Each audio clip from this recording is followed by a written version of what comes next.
The glass shattered against the bar top, whiskey spreading across polished wood like spilled truth. Clara Bennett's laugh cut through Murphy's bar, sharp, certain, dismissive. Any woman who dates a single father is setting herself up for permanent second place, she announced to her colleagues, loud enough that half the room turned. You'll never be his priority. The kid always comes first, always. Across the room, a quiet man in a faded work shirt looked up from his beer. Adrian Cole had heard enough. He stood slowly, walked over, and said just 3 words that would unravel everything Clara thought she knew. Want to bet? Before you continue reading, I want to invite you to join me on this journey. If this story resonates with you, hit that like button and drop a comment telling me what city you're watching from. I love seeing how far these stories travel and connecting with all of you around the world. The fluorescent lights of Murphy's bar cast everything in shades of amber and shadow. It was one of those neighborhood places that survived on loyalty rather than ambition. Scarred wooden tables, a jukebox that only played classic rock, and regulars who knew the bartender's life story better than their own neighbors. Friday nights brought in the after-work crowd, people loosening ties and shedding the weight of the week over cheap beer and cheaper conversation. Clara Bennett sat at the center of a group of marketing executives from Whitmore and Associates, her presence commanding attention the way fire commands a room. At 32, she'd built a reputation as someone who didn't just play the game. She rewrote the rules. Designer heels, perfectly tailored blazer, hair pulled back in a way that said professional but whispered, "Don't underestimate me."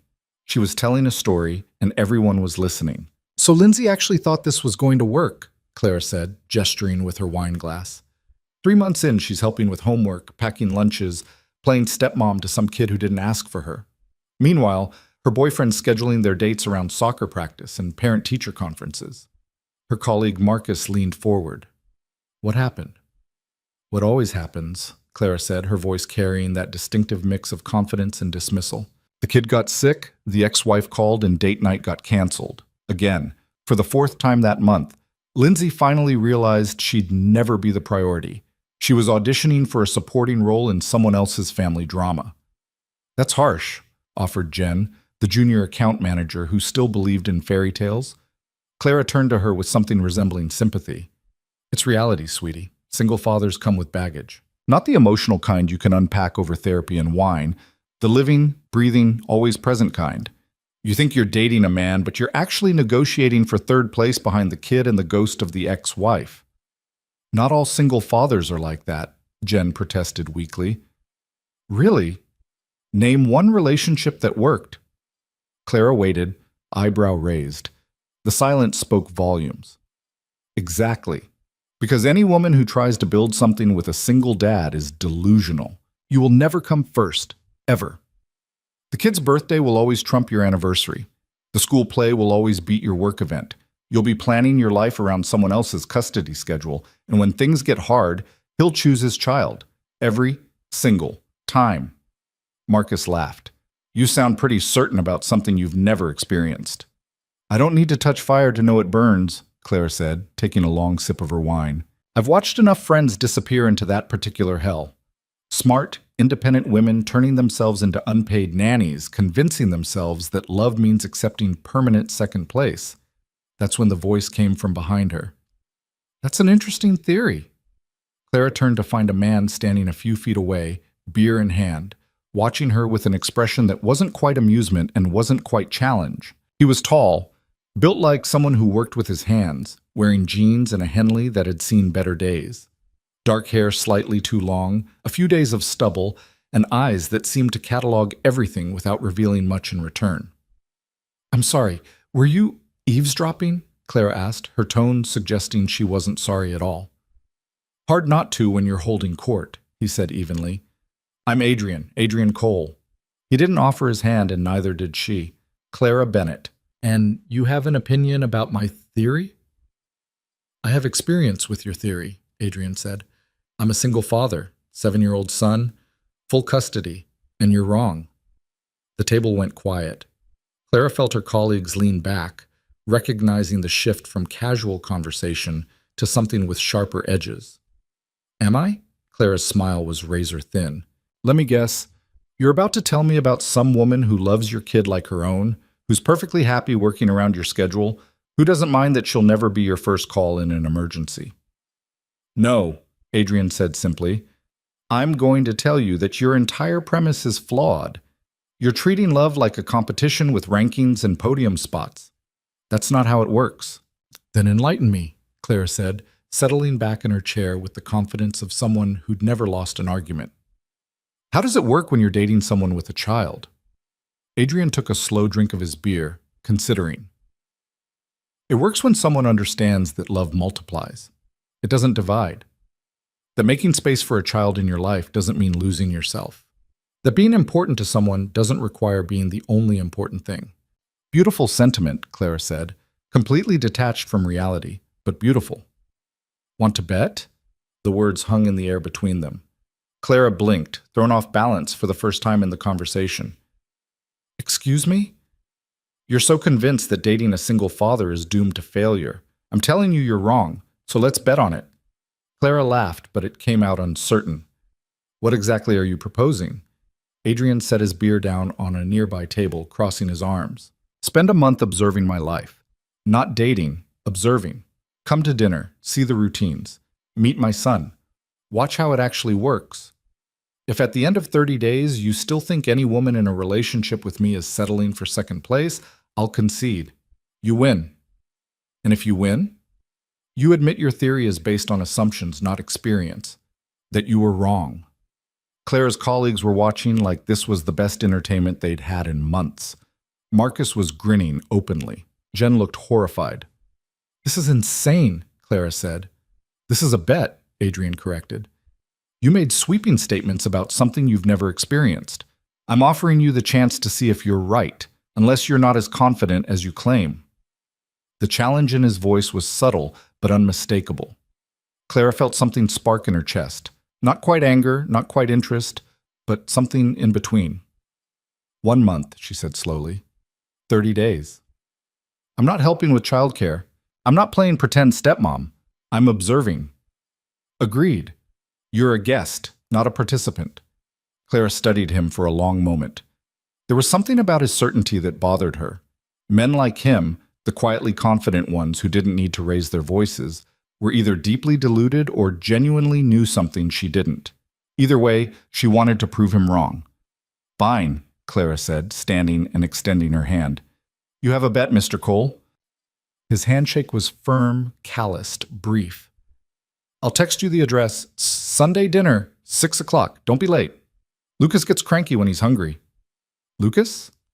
My son. Adrian finished his beer, set the empty bottle on the bar, and walked out without looking back. Clara stood there, surrounded by her stunned colleagues, already questioning what she'd just agreed to. Marcus broke the silence first. Did you just make a bet about single fatherhood with a complete stranger? Apparently, Clara said, sitting back down and draining her wine glass. This is either going to be hilarious or heartbreaking, Jen said softly. Clara reached for the bottle to refill her glass. It's going to be educational. I'm going to prove exactly what I said, that dating a single father means permanent second place. And in 30 days, he's going to admit I was right all along. But as she said it, she couldn't quite shake the memory of Adrian's eyes, calm, certain, and not the least bit worried about losing. Sunday arrived with unseasonable warmth and Clara's growing sense that she'd made a terrible mistake. She stood outside a modest 2-story house in a neighborhood that straddled the line between working class and middle class aspiration. The yard was neat but not obsessive, a basketball hoop over the garage, a bike with training wheels lying on its side, a garden that looked tended by someone who cared but didn't have much time. Clara checked her watch, 5:58. She was deliberately not early, establishing that she was here on her terms, not his. Before she could knock, the door swung open. You're the lady from the bet! The boy was small, dark-haired like his father, with oversized glasses and a gap-toothed grin that belonged on a toothpaste commercial. He wore a dinosaur t-shirt and mismatched socks, bouncing on the balls of his feet with the contained energy of a 7-year-old, trying very hard to follow instructions about stranger danger. Lucas, what did I say about opening the door? Adrian appeared behind his son, dish towel over his shoulder, exasperation and affection mixing in his voice. Check the window first, Lucas recited. But I did. I saw her car pull up, and I remembered what you said about the lady with the fancy shoes.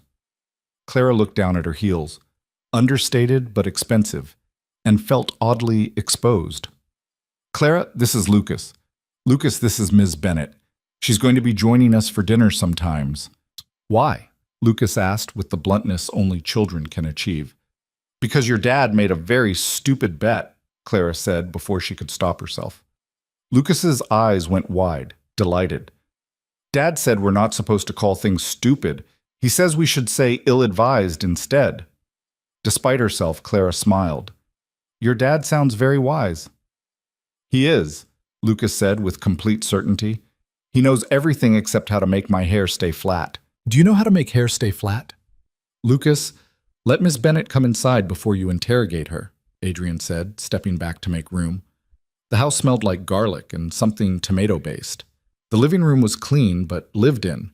A couch with throw pillows that actually looked thrown. Bookshelves packed with a mix of adult thrillers and children's picture books. A coffee table with a half-finished puzzle spread across it. Photos covered one wall. Lucas as a baby, Lucas missing his front teeth, Lucas covered in mud, Lucas asleep on Adrian's shoulder. No photos of a woman, no signs of an ex-wife. Just father and son, building a life in the gaps where someone else used to be. Dinner's almost ready, Adrian said, heading back toward the kitchen. Lucas, show Ms. Bennett where to put her coat. You can call me Clara, she said, following the boy to a coat closet stuffed with winter jackets, baseball equipment, and a collection of single shoes that had clearly lost their partners. Dad says we should use last names until grown-ups say it's okay to use first names, Lucas said, carefully hanging her coat on a hook he could barely reach. Well, it's okay, Clara said. Okay, Clara, Lucas said, testing out the name. Do you like dinosaurs? I don't know much about them. Lucas's expression suggested she'd just admitted to not knowing what the sun was. You don't know about dinosaurs? Do you know about the Cretaceous period, the meteor, the extinction event? Lucas, maybe Clara would like to sit down before you launch into your paleontology lecture, Adrian called from the kitchen. The dining table was already set. 3 places, mismatched plates that looked handmade, a water pitcher with actual lemon slices. Adrian brought out a casserole dish of baked ziti that looked homemade and smelled better than anything Clara had eaten all week. You made this? She asked, unable to keep the surprise from her voice. Cooking's not gendered, Adrian said mildly, serving Lucas first. It's just food preparation. They ate with an ease that spoke to established routine. Lucas chattered about his week, a spelling test he aced, a kid named Marcus who brought a snake to show and tell, a scraped knee from recess that had bled probably a gallon of blood. Adrian listened with half his attention while also ensuring Lucas ate a salad, didn't talk with his mouth full, and used his napkin instead of his sleeve. Clara watched, trying to catalog evidence for her theory. The constant interruptions, check. The way Adrian's attention split between her and his son, check. The fact that their conversation never got deeper than surface-level pleasantries because Lucas demanded engagement every few minutes, check. So, Clara, Lucas said, pointing his fork at her with enthusiasm that made Adrian gently push his hand back down. Dad said you think kids ruin everything for dating. Is that true? Clara choked slightly on her water.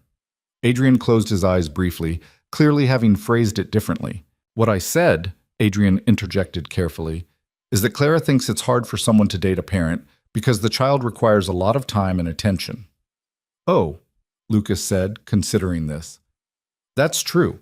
I do require a lot of attention.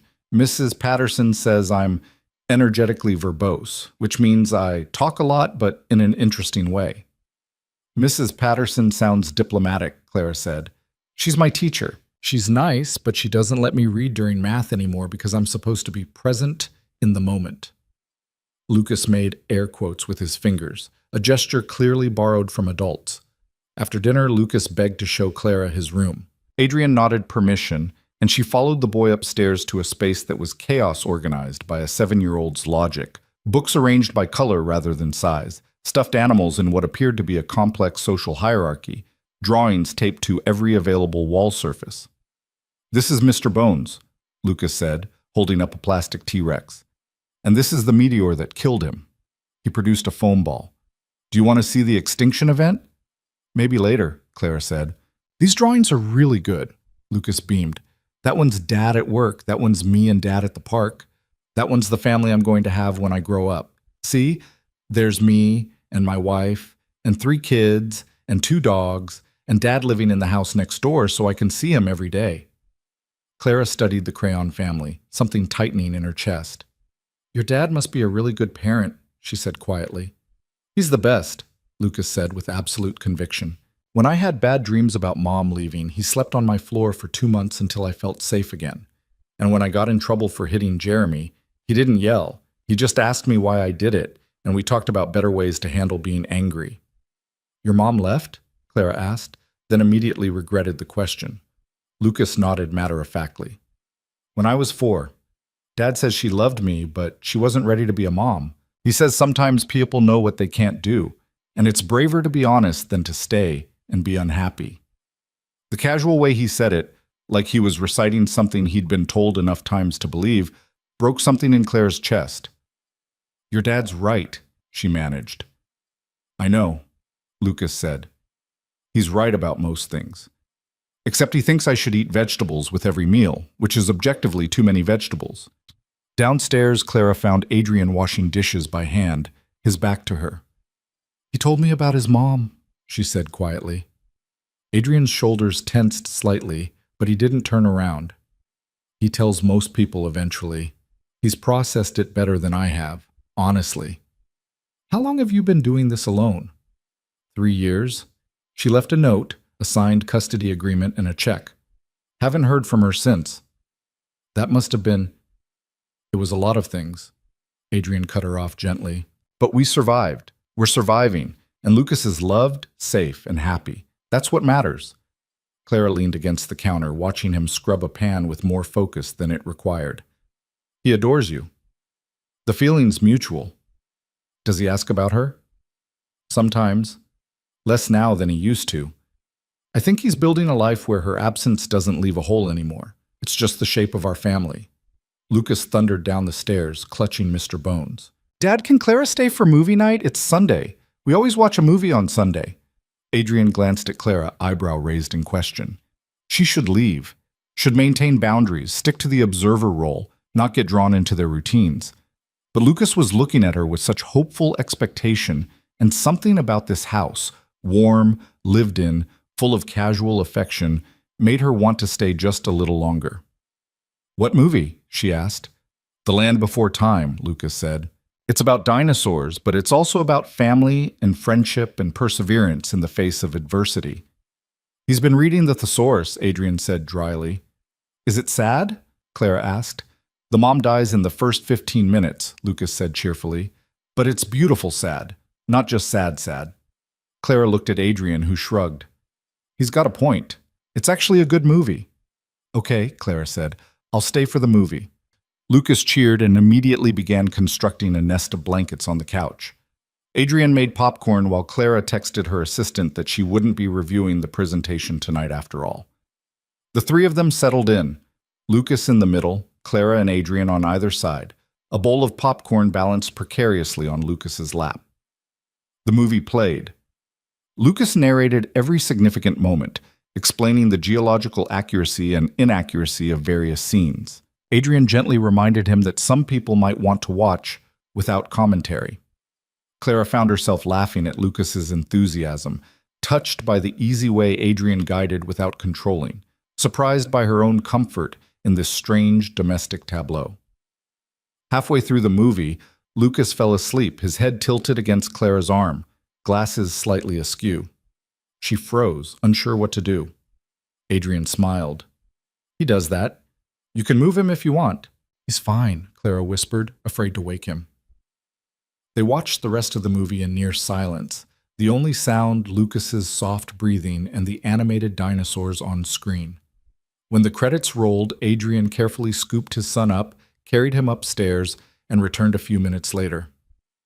Teeth brushed, pajamas on, completely unconscious through the whole process, he reported. That kid could sleep through a hurricane. Clara stood, gathering her things. I should go. Probably, Adrian agreed, walking her to the door. Outside, the neighborhood was quiet, streetlights casting pools of amber light. Clara turned back to find Adrian leaning in the doorway, arms crossed, watching her with that same unreadable expression from the bar. "So," he said, "day one of the bet. Still convinced he's ruining my dating life?" Clara thought about Lucas's gap-toothed grin, his encyclopedic knowledge of dinosaurs, the way he'd fallen asleep against her arm with complete trust. She thought about Adrian's patience, his homemade ziti, the photos covering the wall of a life built deliberately in the wreckage of abandonment. "I'm convinced your life is complicated," she said carefully. "All lives are complicated," Adrian said. "The question is whether the complication is worth it." "And you think it is?" "I know it is. Lucas is the best thing that ever happened to me. Any woman who can't see that, who views him as an obstacle rather than a person worth knowing, she's not someone I'd want anyway." Clara nodded slowly. "I'll see you next Sunday? Same time, same place? Lucas is already planning the menu. Fair warning, he's decided you need to try his signature dish." "Which is?" "Peanut butter and banana sandwiches cut into dinosaur shapes. He takes his culinary contributions very seriously." Despite herself, Clara laughed. "I'll prepare myself."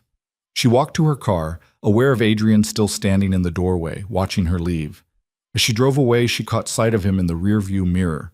A man who'd been left to raise a child alone and somehow made it look like the most natural thing in the world. Clara had always prided herself on being right, on seeing through people's illusions to the complicated truth underneath. But as she navigated the quiet streets back to her apartment, sleek, modern, empty, she felt the first whisper of doubt. Maybe Adrian Cole was exactly the kind of deluded she'd expected. Or maybe, just maybe, she'd been wrong about what it meant to build a life with someone else's child.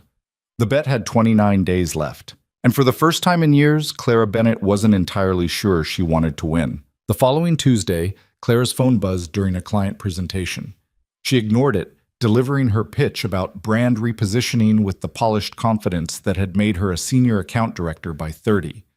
But when the meeting ended and she checked her messages, she found a photo of a lopsided sandwich cut into what might have been a stegosaurus, accompanied by a text from an unknown number. "Lucas wants to know if you're allergic to peanut butter. Also, he's worried the dinosaur shape isn't anatomically correct. Adrian." Clara stared at the message, caught between amusement and something else she couldn't quite name. In her world, texts were professional, brief, purposeful. This felt like an intrusion from a different universe, one where people worried about sandwich shapes and 7-year-old feelings. She typed back, "No allergies. Tell Lucas artistic interpretation is valid even in sandwich form." 3 dots appeared, then, "He says you're surprisingly enlightened for someone who doesn't know about the Cretaceous period." High praise.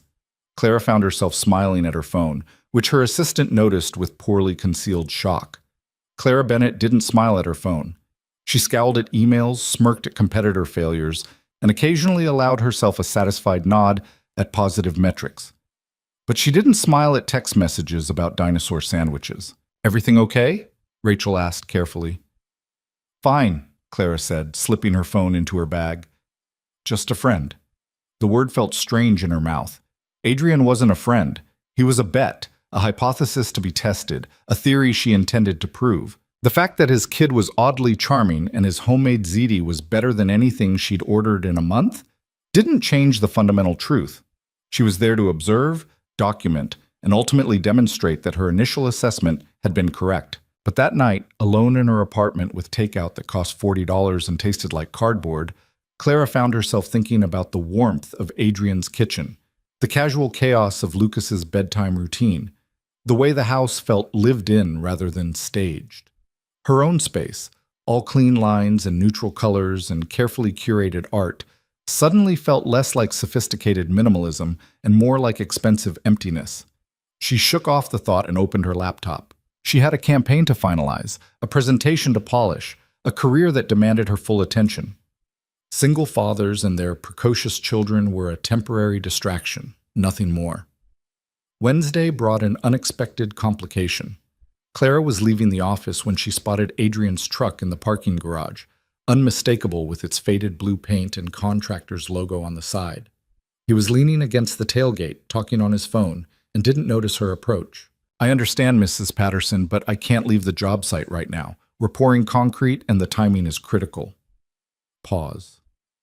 Yes, I know the policy about parents picking up sick children within an hour, but I'm 40 minutes away and covered in cement dust. Another pause, longer this time. No, there's no one else. It's just me. Clara saw the exact moment he noticed her, a flicker of recognition followed by something that looked uncomfortably like resignation. I'll be there as soon as I can, he said into the phone, then ended the call. Lucas? Clara asked. Threw up in art class. School nurse says he needs to be picked up, and I'm on a construction site an hour away. Adrian ran a hand through his hair, leaving traces of dust. This is the part where single parenting gets complicated. Clara checked her watch, 3:30. She had a conference call at 4, drinks with a client at 6, and a strict policy about not getting involved in other people's emergencies. I could pick him up, she heard herself say. Adrian's eyebrows rose. You're not serious. I'm 10 minutes from his school. You're an hour away. It's practical, not personal. Clara, you don't have to. I know I don't have to, but I'm offering. Unless you'd rather leave concrete half-poured and risk the entire foundation.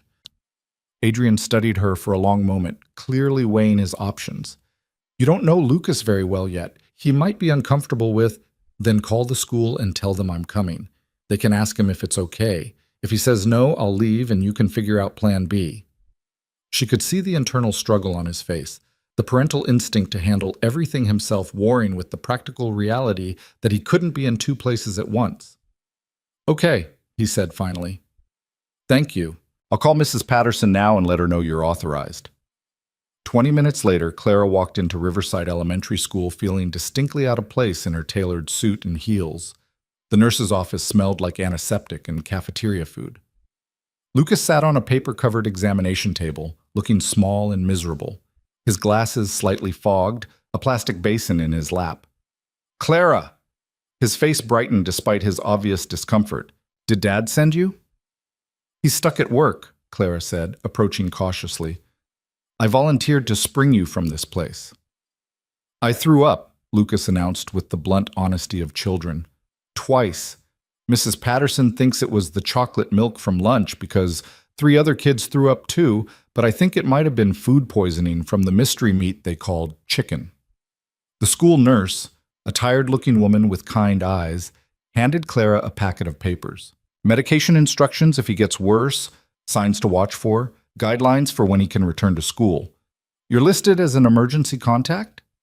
Just for today, Clara said, taking the papers. Dad must really trust you, the nurse said with a knowing smile that made Clara deeply uncomfortable. In the car, Lucas curled up in the back seat with his basin, quiet in a way that seemed unnatural for him. Clara adjusted the rearview mirror to keep an eye on him while she navigated traffic. How are you feeling? She asked. Like my stomach is fighting a war with itself and losing, Lucas said dramatically.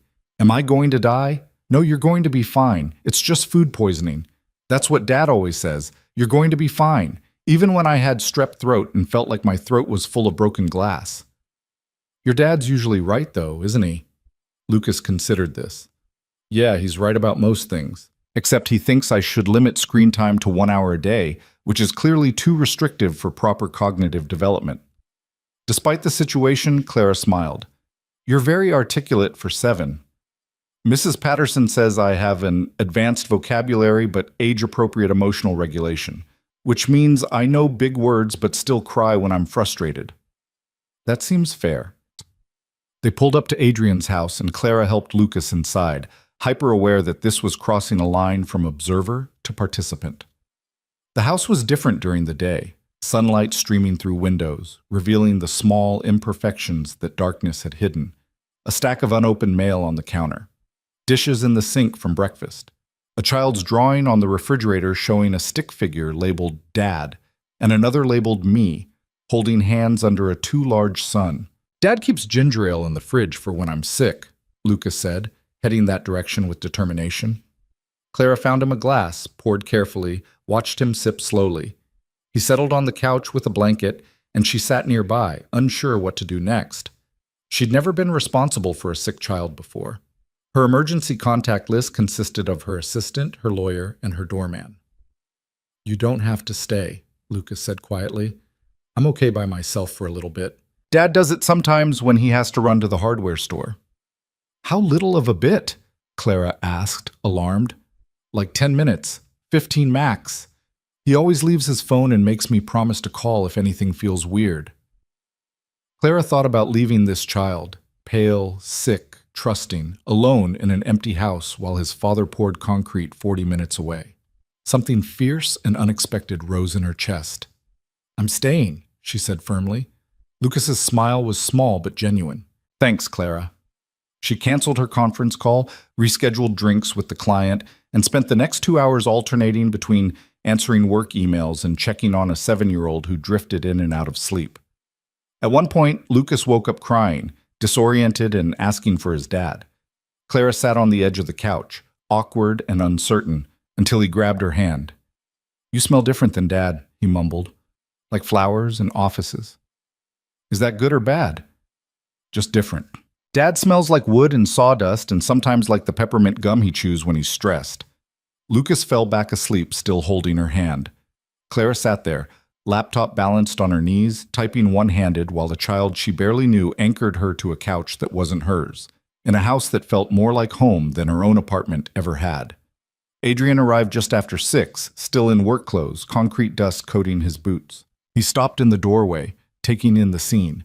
Clara on the couch, Lucas asleep with his hand in hers, the empty ginger ale glass on the coffee table. "Hey," he said softly. "How is he?" "Better. He kept down the ginger ale and hasn't thrown up since we got home. The nurse said it was probably bad cafeteria food." Adrian moved closer, pressing the back of his hand to Lucas's forehead. "No fever. That's good." He looked at Clara, something unreadable in his expression. "You stayed." "He asked me to." "You could have said no. This isn't part of the bet." Clara carefully extracted her hand from Lucas's grip, stood, stretched muscles that had been still too long. "I know." "Then why?" She met his eyes, trying to find words for something she didn't fully understand herself. Because leaving him alone felt wrong. Because he was scared and sick and 7 years old. Because she trailed off, unable to finish. "Because he mattered," Adrian said quietly. Clara didn't confirm or deny it. She gathered her things, intensely aware of how domestic this all felt. Her staying with his sick child. Him coming home to both of them. The easy way they'd coordinated care for someone they both cared about. "I should go," she said. "Clara." Adrian's voice stopped her at the door. "Thank you, really. I know this was above and beyond. It was just a few hours. It was more than that, and we both know it." She left before he could say anything else, before the weight of what she'd done could fully settle on her shoulders. But driving home through rush-hour traffic, Clara couldn't shake the image of Lucas's small hand in hers, his absolute trust that she wouldn't leave him alone. The bet was supposed to be simple: observe, document, prove her point. But somewhere between dinosaur sandwiches and ginger ale vigils, the lines had blurred in ways she hadn't anticipated. By Sunday, Lucas had fully recovered and was back to his encyclopedic energy. Dinner was the promised peanut butter and banana sandwiches, cut into shapes that were allegedly various dinosaur species, though Clara privately thought they all looked like vaguely lumpy blobs. She ate them anyway and declared them delicious, which made Lucas beam with pride. "Dad says you stayed with me when I was sick," Lucas said, taking a massive bite of his velociraptor.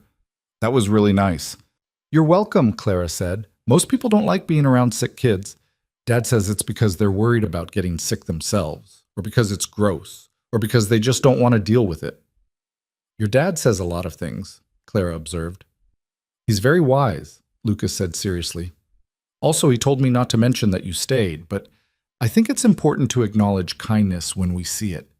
Mrs. Patterson says gratitude is an important life skill." Adrian covered his face with his hand. "Lucas, maybe Clara doesn't want to talk about it." "Why not? She did a good thing. Good things should be celebrated." "He has a point," Clara said, surprising herself. After dinner, Lucas wanted to show Clara his current obsession, a picture book about the Burgess Shale and Cambrian explosion. She sat with him on the living room floor while he explained evolutionary diversification with the passionate intensity only a 7-year-old could achieve. Adrian cleaned up the kitchen, occasionally glancing over with an expression Clara couldn't quite read. Did you know that most of the body plans we see in modern animals were established during a relatively brief period about 540 million years ago? Lucas asked, shoving the book toward her. It's called explosive evolution. I did not know that, Clara said honestly. It's because of environmental factors and evolutionary pressures and possibly some other things scientists are still debating. The point is, sometimes really big changes happen really fast when conditions are right.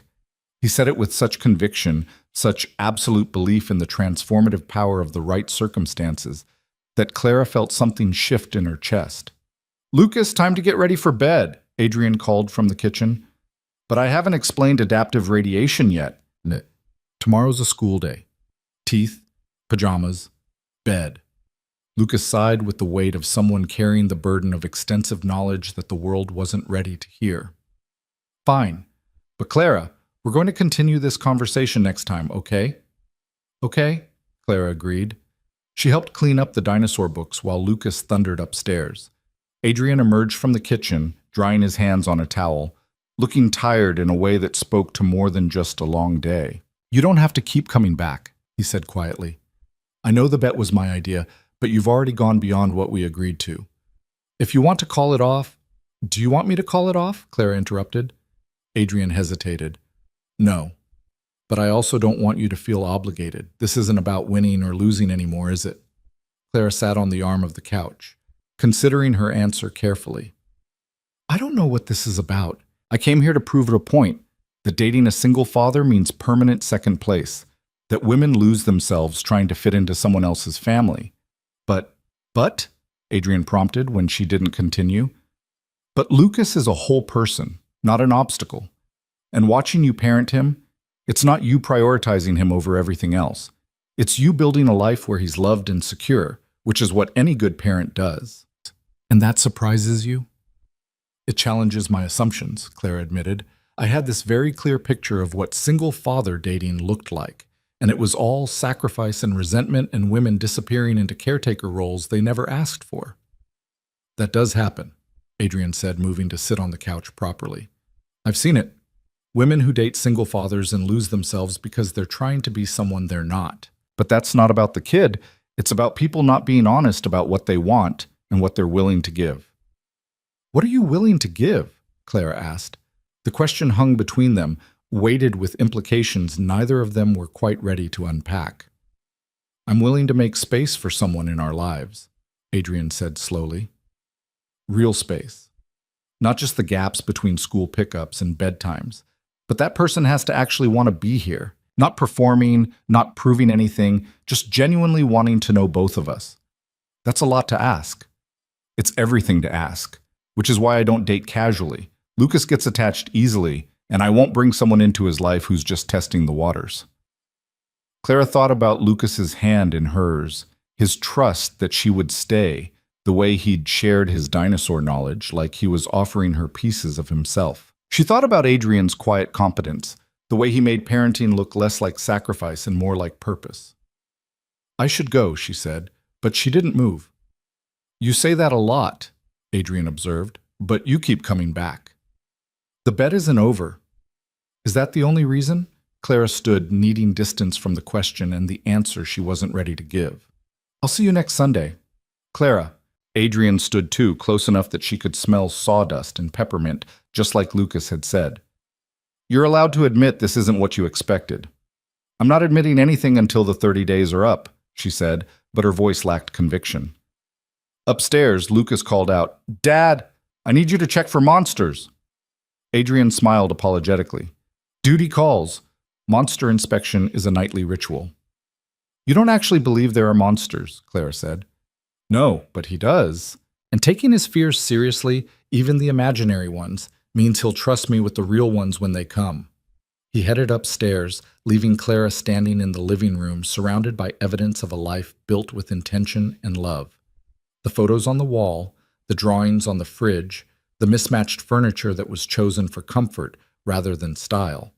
All of it spoke to priorities she'd never considered, values she'd dismissed as naive. She let herself out, sitting in her car for a long moment before starting the engine. Through the window, she could see Adrian's silhouette in Lucas's room, checking under the bed and in the closet with theatrical seriousness, while a 7-year-old watched with complete faith that his father would protect him from imaginary threats. Clara drove home wondering when exactly she'd stopped observing and started participating, stopped proving a point, and started questioning everything she thought she knew about love, family, and what it meant to make space for someone else in your life. The following week brought an unexpected complication. Clara's firm was hosting a charity gala, one of those mandatory networking events where attendance was measured in career capital and absence was noted. She'd been planning to attend solo, as she always did, but 3 days before the event, Lucas appeared at her office. She was in a meeting when her assistant knocked, looking apologetic and baffled. "I'm so sorry to interrupt, but there's a child here to see you. He says his name is Lucas and it's important." Clara excused herself, stepping into the lobby to find Lucas standing there in his school uniform, backpack on his shoulders, looking small and determined in the gleaming corporate space. "Lucas, what are you doing here? Where's your dad?" "Outside. He doesn't know I came in. We were driving past and I saw your building and I told him I needed to ask you something important. And he said I should wait, but I said some things can't wait, so he's parked outside and told me I have exactly 5 minutes. Clara crouched down to his level, aware of her colleagues trying not to stare. "What's so important?" Lucas took a deep breath, as if preparing for a speech. "Dad has this work thing on Friday night, a dinner with a client who's really important, and he was going to bring me because he couldn't find a babysitter, but then Mrs. Ramirez from next door offered to watch me, except I don't want to go to Mrs. Ramirez's house because she makes me eat lima beans and watch old movies with no sound." "Okay," Clara said slowly, not sure where this was going. "So I was thinking maybe I could come with you instead? Dad said you probably have plans on Friday nights because you're important and busy, but I thought maybe if your plans weren't too fancy, I could come too. I'm very good at being quiet when grown-ups are talking, and I promise I won't ask too many questions about dinosaurs." Clara's heart did something complicated in her chest. "Lucas, I appreciate the offer, but I have a work event on Friday. It's a formal gala. There's going to be a lot of boring speeches and networking. You'd hate it."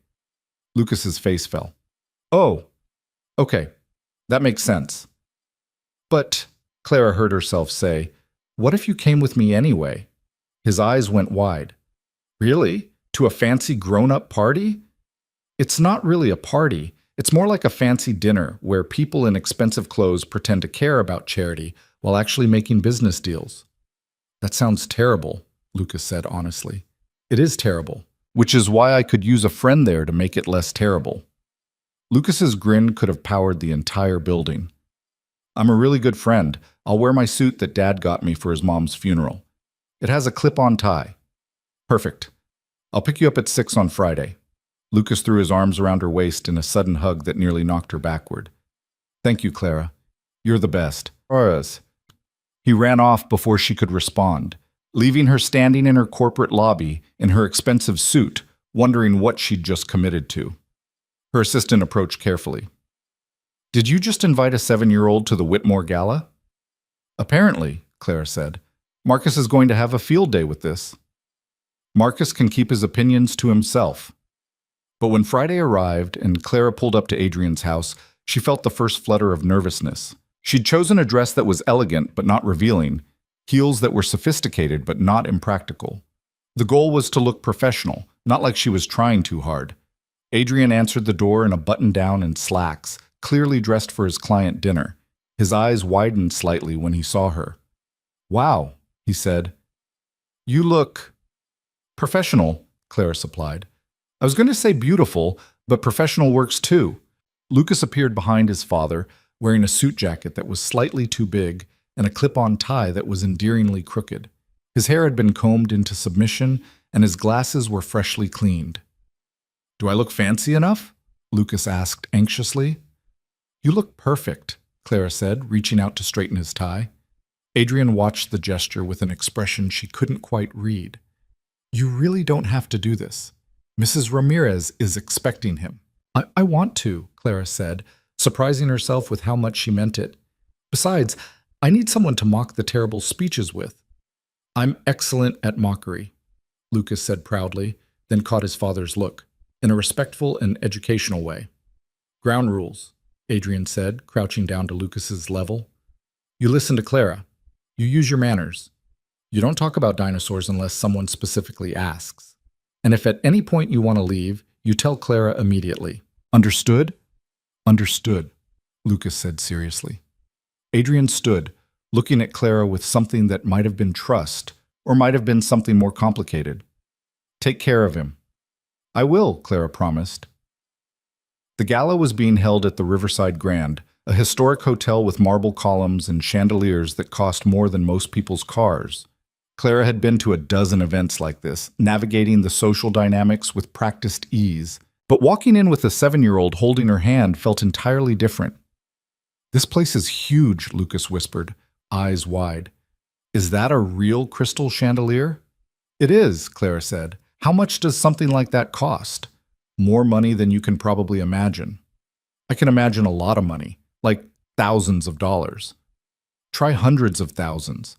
Lucas's eyes went impossibly wider. That seems like an inefficient use of resources when there are children who don't have access to quality education or health care.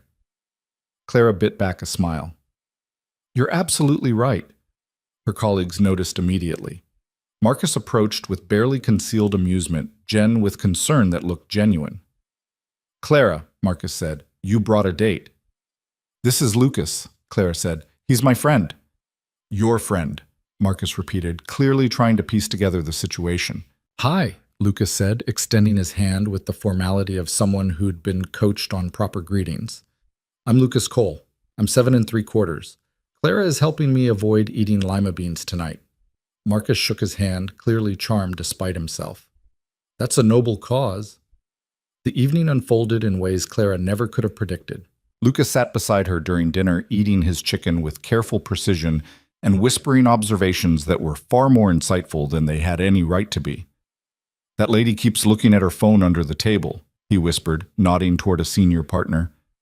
That's because the speeches are boring, Clara whispered back. Why do people give boring speeches at fancy parties? Because they think formal means removing all personality. That seems counterproductive. When the keynote speaker droned on about corporate responsibility, Lucas leaned over. Is he always this boring, or is he making special effort tonight? Clara had to cover her mouth to keep from laughing out loud. During the networking portion, Clara found herself introducing Lucas to clients and colleagues with an ease that surprised her. He charmed everyone with his earnest questions and encyclopedic knowledge, deployed strategically when adults asked what he was interested in. He's delightful, one of Clara's clients said. Your son? My friend, Clara corrected, but the word felt inadequate for the truth of what Lucas was becoming to her. At one point, Lucas tugged on her sleeve. Clara, I need to tell you something. She excused herself from a conversation about quarterly projections and crouched down. What's wrong? Nothing's wrong. I just wanted to say thank you for bringing me. This is way better than Mrs. Ramirez's house. And you look really pretty tonight. And everyone keeps saying nice things about you when you walk away, which means they actually like you and aren't just being polite. Something warm and unexpected bloomed in Clara's chest. You're welcome, Lucas. Thank you for being such a good date. Is that what this is? A date? In a friendly way, Clara clarified quickly. Oh, okay, because I don't think I'm ready for romantic dates yet, Mrs. Patterson says I need to work on my emotional intelligence first. Clara laughed, truly laughed, in the middle of a corporate gala, and didn't care who saw. They left around 9, Lucas fighting to stay awake in the car ride home. Clara carried him inside. When had she become comfortable enough to just walk into this house? And found Adrian on the couch, still in his work clothes, looking exhausted. How was the client dinner? Clara asked quietly, settling Lucas on the couch. Long.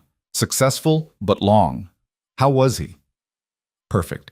He charmed everyone, made incisive observations about corporate hypocrisy, and ate his vegetables without complaint. Adrian smiled tiredly. That's my kid. Clara looked down at Lucas, fast asleep with his clip-on tie askew, his suit jacket rumpled. She should leave. Should maintain her boundaries. Remember that this was still technically a bet. That she was supposed to be observing with clinical detachment. But Lucas's hand found hers even in sleep, and Adrian was looking at her with something that felt like recognition. And Clara realized with startling clarity that somewhere in the last few weeks, She'd stopped observing this family and started becoming part of it. "I should get him to bed," Adrian said, standing. "I can help," Clara offered. Together they navigated the familiar ritual, shoes off, suit jacket hung carefully, Lucas barely stirring as Adrian tucked him in and Clara straightened his glasses on the nightstand. It felt domestic and natural and terrifying in its ease. Downstairs, standing in the entryway that had become familiar territory, Clara finally faced what she'd been avoiding. "This bet," she said, I think I'm losing it." "Are you?" Adrian asked quietly. "I came here to prove that single fathers and their children are obstacles to real relationships. That women who try to fit into these ready-made families lose themselves in the process. But Lucas isn't an obstacle. He's a person I genuinely care about. And this family you've built, it's not something I'm trying to fit into. It's something I want to be part of." The words hung between them, heavy with implication. "Clara—" "I'm not finished," she interrupted. "I spent years building a life where I didn't need anyone, where relationships were optional and family was a choice I could defer indefinitely. And then I met a 7-year-old who talks about dinosaurs with religious fervor and a father who makes parenting look like purpose instead of sacrifice. And suddenly, everything I thought I knew feels inadequate." Adrian took a step closer. "What are you saying?" "I'm saying that I don't know how to do this. I don't know how to be part of a family. I don't know the rules or the rhythms or how to be important to someone without losing myself. But I want to learn. If you'll teach me."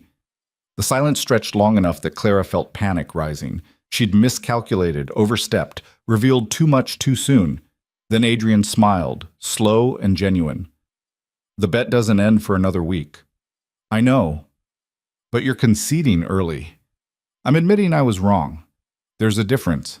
Adrian reached out, tucking a strand of hair behind her ear with a tenderness that made Clara's breath catch. "For what it's worth, I never wanted you to lose. I wanted you to see what I see. That family isn't about rankings and competition. It's about making space for people to be fully themselves while also being part of something bigger." "That sounds complicated." "It is, but the best things usually are." Clara left shortly after, driving home through streets that felt less familiar than the house she'd just left. In her apartment, surrounded by expensive minimalism, she pulled out her phone and looked at the photo Rachel had snapped at the gala. Clara and Lucas, heads bent together, him whispering something that had made her laugh. She sent it to Adrian with a simple message. "Thank you for letting me borrow him tonight." His response came quickly. "Thank you for making him feel special. He hasn't stopped talking about the chandelier, your friends, or how you told someone their speech was admirably confident despite lacking substantive content." Clara smiled at her phone, alone in her empty apartment, and felt something shift permanently in her chest. The bet had 7 days left, but she'd already lost it weeks ago, somewhere between dinosaur sandwiches and ginger ale vigils and a 7-year-old's hand in hers. She just hadn't been ready to admit it until now. The next morning, Clara woke to 17 text messages from Lucas, all sent before 7 a.m., each one a different fact about the chandelier they'd seen at the gala.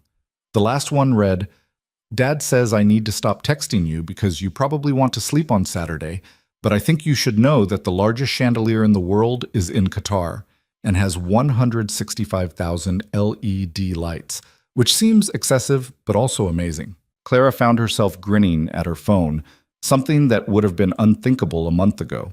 She typed back, "Your dad is right that I like to sleep, but I also like learning about excessive chandeliers.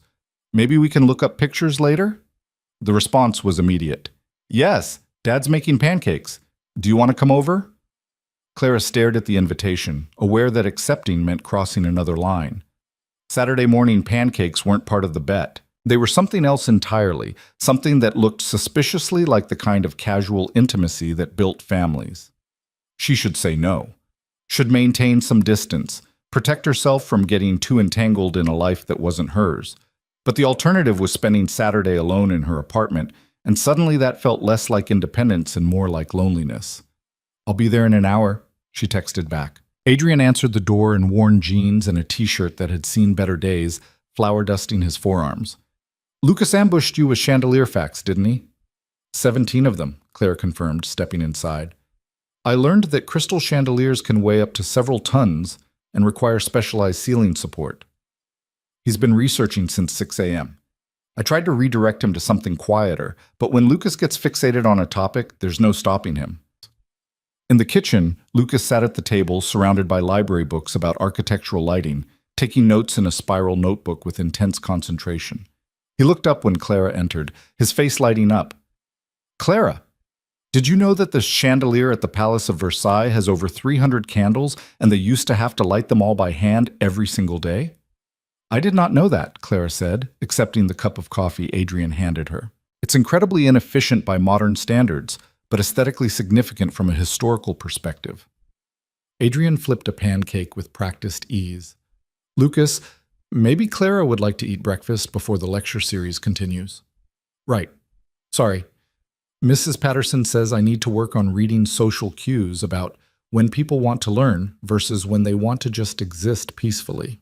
Clara sat down across from him, watching Adrian move through the kitchen with the same quiet competence he brought to everything. "I actually do want to learn. Tell me more about the Versailles chandelier." Lucas's entire face transformed with joy, and for the next 20 minutes he delivered a comprehensive dissertation on European lighting design through the ages while Adrian served pancakes, and Clara found herself completely charmed by the bizarre domesticity of it all. After breakfast, Lucas dragged Clara outside to show her the treehouse Adrian had built in the backyard. It was a simple structure, nothing fancy, but clearly constructed with care: sturdy boards, a rope ladder, a small window that overlooked the neighborhood. "Dad built this when I was 5, Lucas said, climbing up with the ease of practice. He said every kid needs a place that's just theirs, where they can think and dream and be alone when the world gets too loud. Clara followed him up, settling on the wooden floor that still smelled faintly of fresh lumber. Through the window, she could see Adrian in the kitchen, cleaning up the breakfast dishes. "Do you come up here a lot?" she asked. "When I'm sad or confused or when I need to figure things out," Lucas said. "Like after Mom left, I spent a lot of time up here trying to understand why someone would leave their own kid." The casual way he said it, like he was discussing the weather rather than abandonment, made Clara's chest ache. "Did you figure it out?" Lucas shrugged. "Dad says some people know they're not built for certain things, and it's braver to admit it than to stay and mess everything up. He says Mom leaving wasn't about me not being enough. It was about her knowing she couldn't be what I needed." "Your dad's very wise." "He is," Lucas agreed. "But I think he gets lonely sometimes. Like, he has me, and he says I'm enough, but I see how he looks at other families, the ones with 2 parents who both show up to school stuff. I think he wishes he had someone to share things with." Clara felt the weight of Lucas's observation, the 7-year-old's surprising emotional intelligence. "Have you told him that?" "Yeah," he said, "he's not looking for just anyone. He's looking for the right one. Someone who wants both of us, not just him. Someone who won't leave when things get hard." Lucas turned to look at her directly, his eyes serious behind his glasses. "I think maybe you could be that person." The words hit Clara like a physical force. "Lucas, I know the bet was supposed to prove that Dad and me are too much work for someone to want. But you keep coming back. And you stayed when I was sick, even though you didn't have to. And you took me to the fancy party and didn't get mad when I asked too many questions. And you're here right now eating pancakes and learning about chandeliers when you could be doing important grown-up stuff." Clara struggled to find words that were honest but appropriate for a 7-year-old. "I care about you and your dad, a lot. But caring about people and being part of their family are different things." "Why?" Lucas asked with the bluntness of children. "If you care about us and we care about you, isn't that what family is?" Before Clara could answer, Adrian's voice called from below. "Lucas, your grandmother's on the phone. She wants to talk about your birthday party." Lucas scrambled down the ladder, leaving Clara alone in the treehouse with a question she didn't know how to answer. Through the window, she watched Lucas disappear into the house, animated and alive, so different from the careful, controlled world she'd built for herself. She climbed down to find Adrian waiting at the base of the tree, hands in his pockets, looking up at her with an expression that suggested he knew exactly what his son had said. "Lucas has opinions about us," he said carefully. "He's very perceptive. He's 7. He sees what he wants to see and draws conclusions based on incomplete information." Clara reached the ground, standing close enough to Adrian that she could see the flecks of gold in his eyes. "What if his conclusions aren't wrong? Claire, you don't have to, but I'm not saying this because I feel obligated, she interrupted. I'm saying it because somewhere in the last month I stopped proving a point and started wanting this. Wanting you. Wanting Lucas. Wanting Saturday morning pancakes and treehouse conversations and a life that's messier and more complicated and more real than anything I've built for myself. Adrian was quiet for a long moment, studying her face like he was trying to read the truth beneath her words. You scared? Terrified, Claire admitted. Good. So am I. You don't look scared. I'm excellent at hiding it. Years of practice. He reached out, taking her hand with a gentleness that made her breath catch. But I am scared. Scared of getting this wrong. Scared of Lucas getting hurt. Scared of letting someone in who might leave when she realizes how hard this actually is. I'm not going to leave, Clara said, then paused. I mean, I might mess up. I probably will mess up. I don't know how to be part of a family, but I'm not going to run just because it's hard. That's all I can ask for. Inside, Lucas was talking to his grandmother with the formal politeness he reserved for adults he wanted to impress. Clara and Adrian stood in the kitchen, still holding hands, the weight of their conversation settling around them like snow. The bet ends in 5 days, Adrian said quietly. I know. You want to finish it out? See if your opinion changes. Clara squeezed his hand. My opinion already changed, but yeah, let's finish it. I want to see the whole picture. The rest of the weekend passed in a blur of ordinary moments that felt extraordinary because Clara was finally allowing herself to be present in them. Sunday dinner with Lucas's elaborate explanation of plate tectonics. Monday evening, when Adrian called her in a panic because Lucas had waited until the last minute to mention a school project due the next day, and Clara showed up with poster board and colored markers, and they all stayed up until 10 building a model of the solar system. Tuesday, when Lucas FaceTimed her to show off the A- he'd gotten on the project, his pride so genuine it made her eyes sting. Wednesday brought the first real test of Clara's commitment. She was in back-to-back meetings when her phone rang with Adrian's number. She almost declined. Her boss was in the room, a major client was on speakerphone, but something made her excuse herself and answer. Clara, I'm so sorry to bother you at work. Adrian's voice was tight with stress. Lucas got in a fight at school. They're suspending him for 3 days, and I need to come get him. But I'm in the middle of a job site inspection with the building commissioner, and I can't leave for at least another hour. I'll go, Clara said immediately. You don't have to.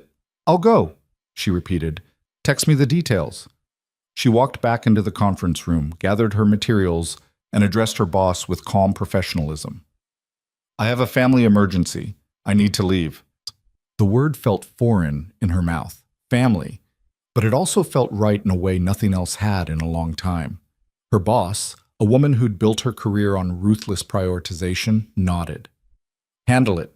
We'll brief you later.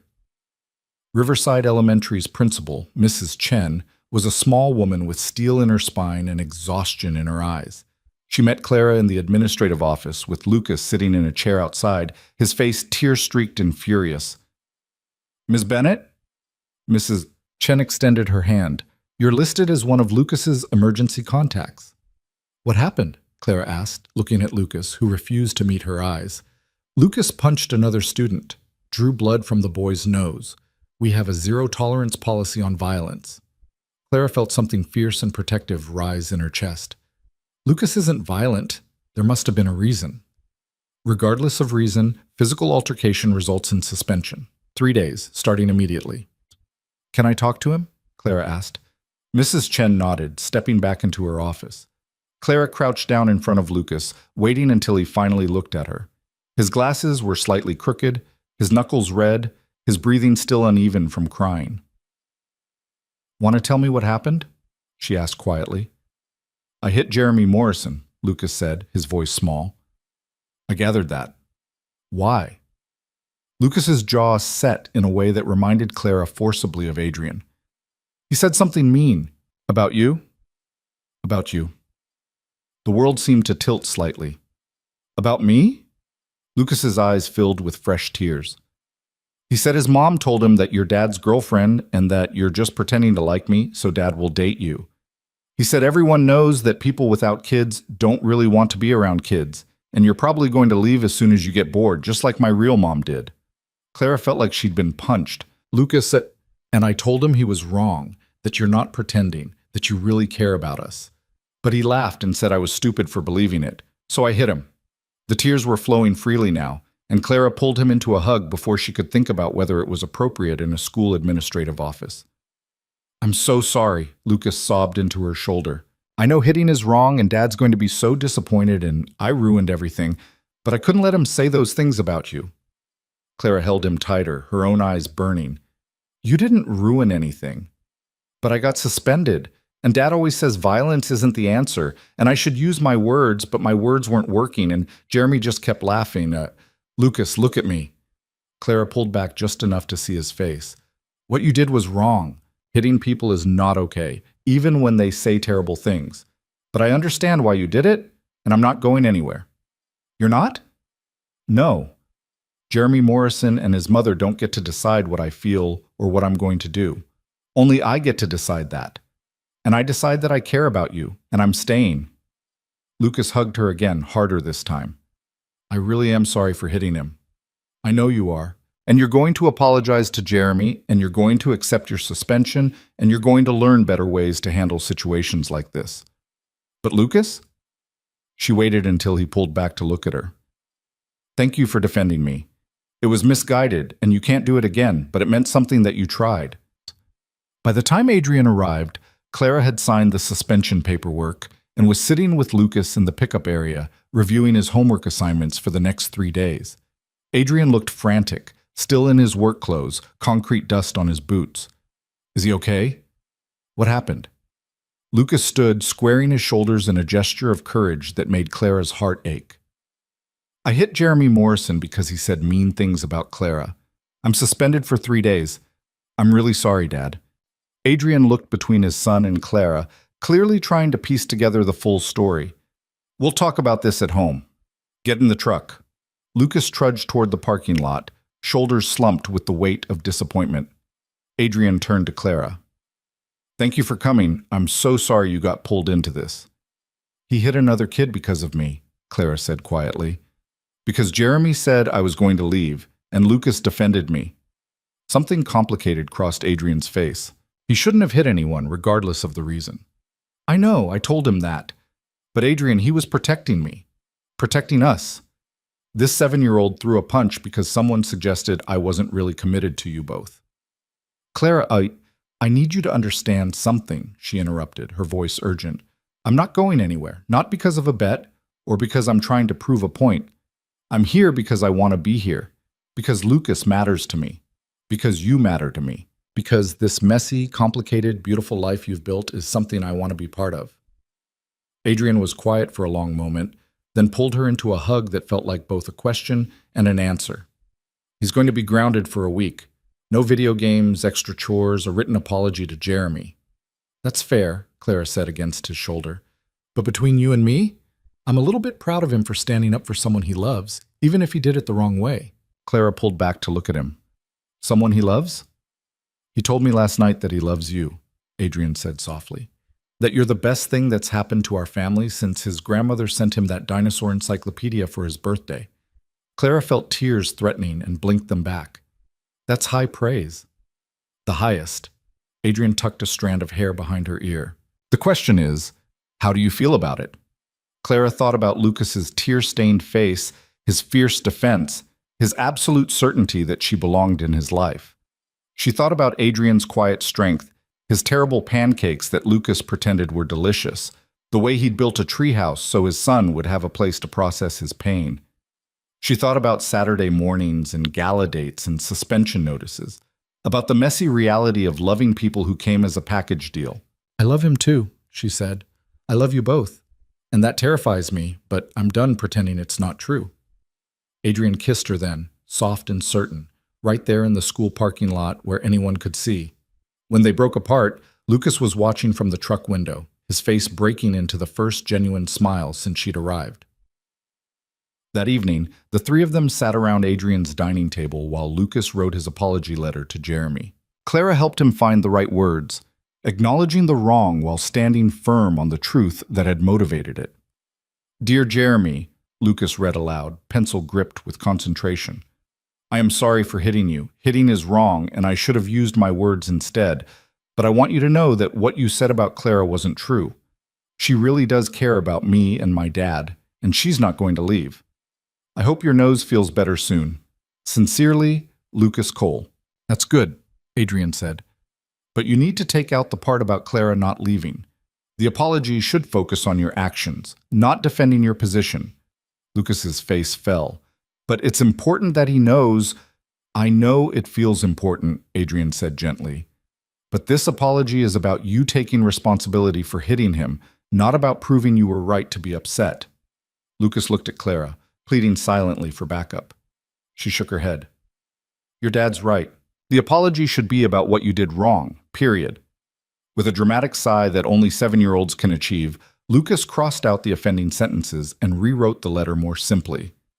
When he finished, Adrian sent him upstairs to get ready for bed early, part of the grounding consequences. Alone in the kitchen, Clara helped Adrian clean up the dinner dishes, moving through the space with an ease that came from weeks of practice. You backed me up, Adrian said quietly. Of course I did. You're his parent. He needs to know we're united. We, Adrian repeated, testing the word. I like the sound of that. Clara set down the dish she was drying, turning to face him. I need to tell you something, and I need you to hear it all the way through before you respond. Adrian nodded, leaning against the counter with his full attention on her. I came here a month ago convinced that dating a single father meant permanent second place, that women who tried to build relationships with men who had children were setting themselves up for resentment and sacrifice and loss of identity. I had examples, anecdotes, friends who'd disappeared into stepmom roles they never wanted, and I was so certain I was right. But, Adrian prompted, but I was measuring the wrong things. I was looking at time and attention and priorities like they were finite resources in a competition. I didn't understand that love doesn't work that way.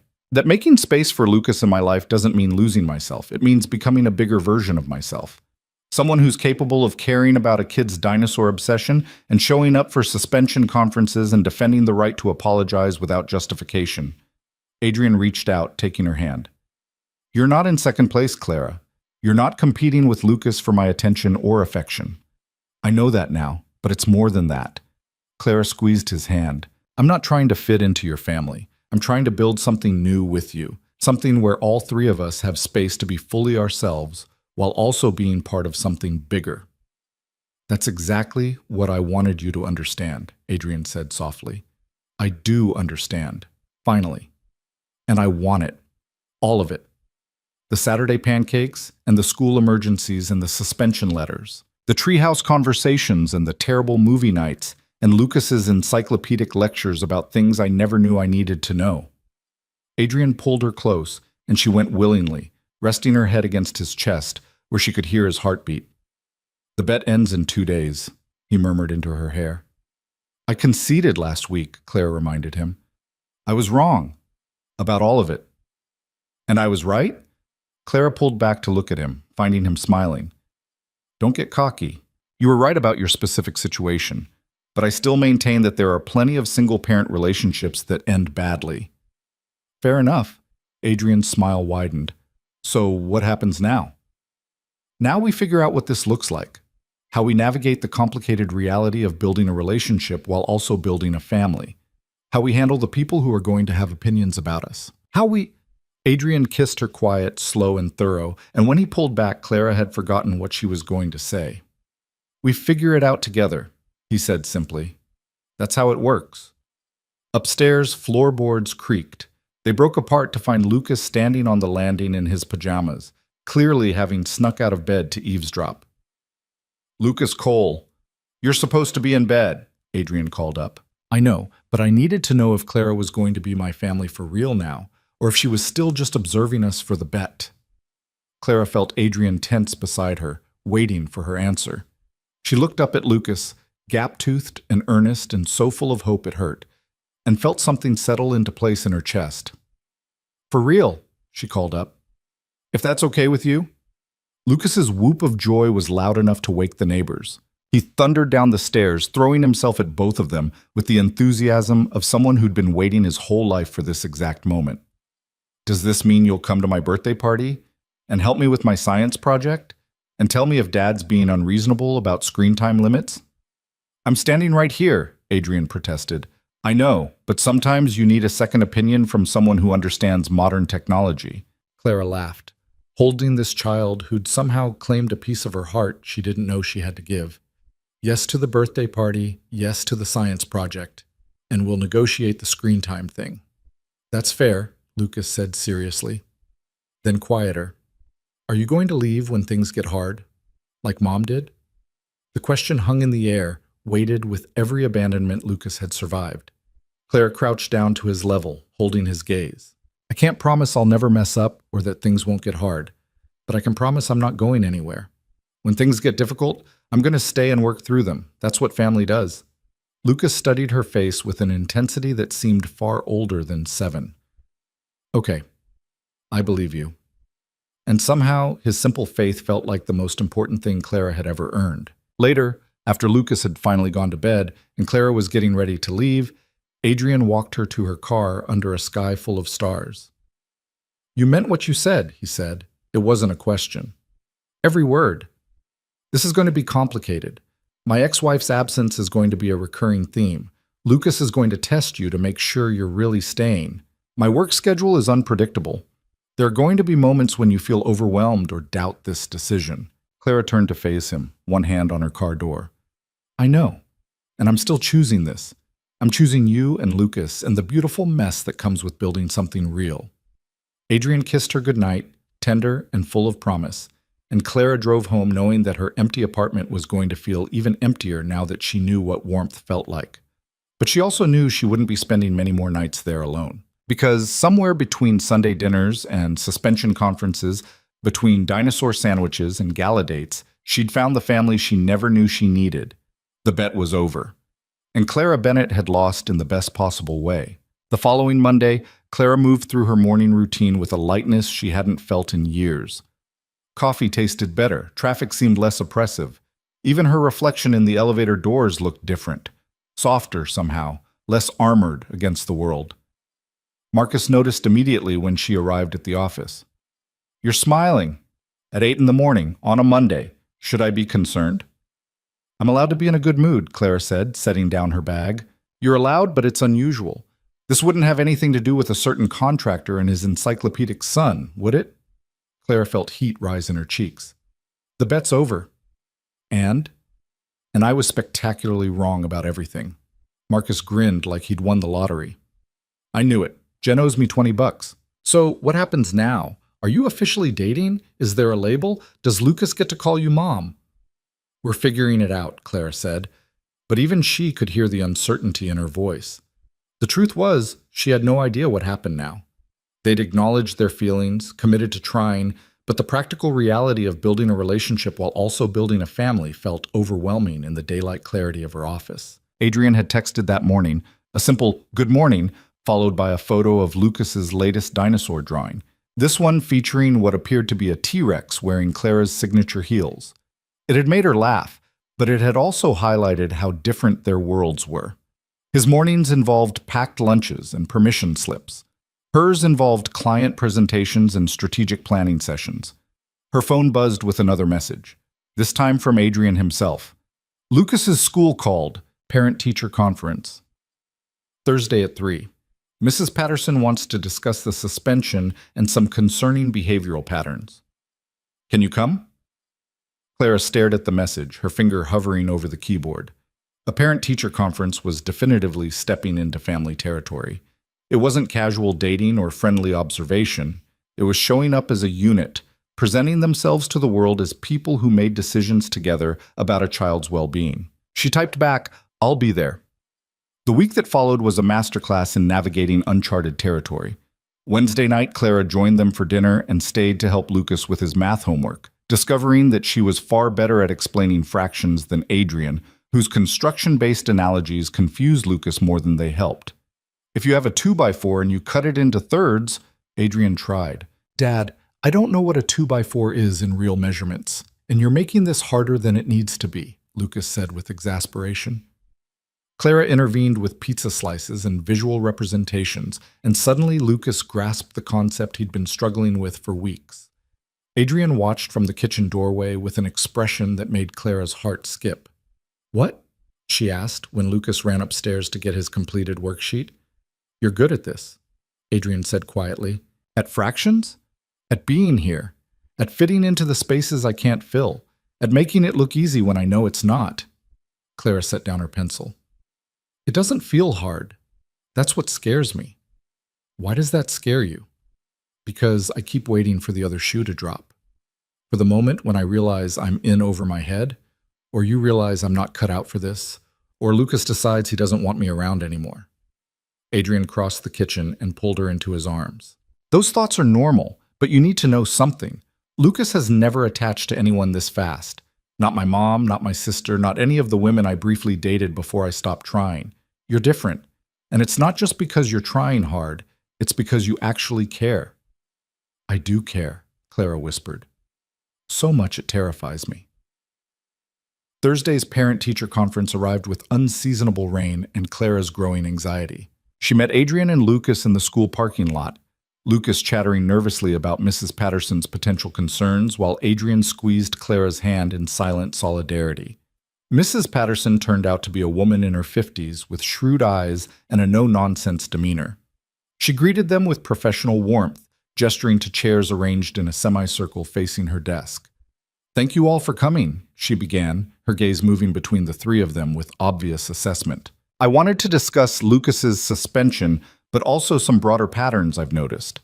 Lucas squirmed in his seat. Adrian's jaw tightened. Clara felt like she was about to be judged and found wanting. "First, let me say that Lucas is one of my brightest students. His reading comprehension is years ahead of grade level.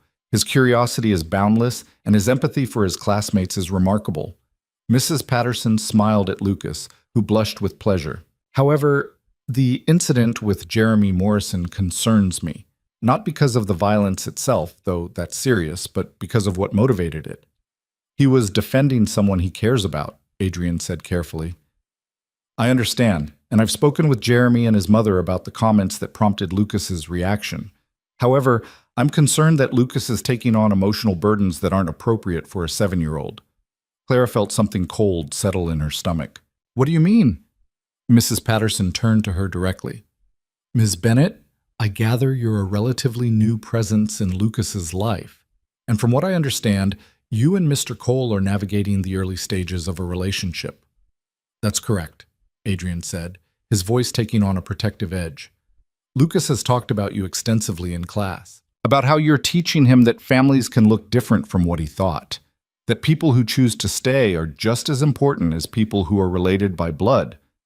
These are beautiful sentiments, but they also suggest that Lucas is processing very adult concepts about commitment and abandonment."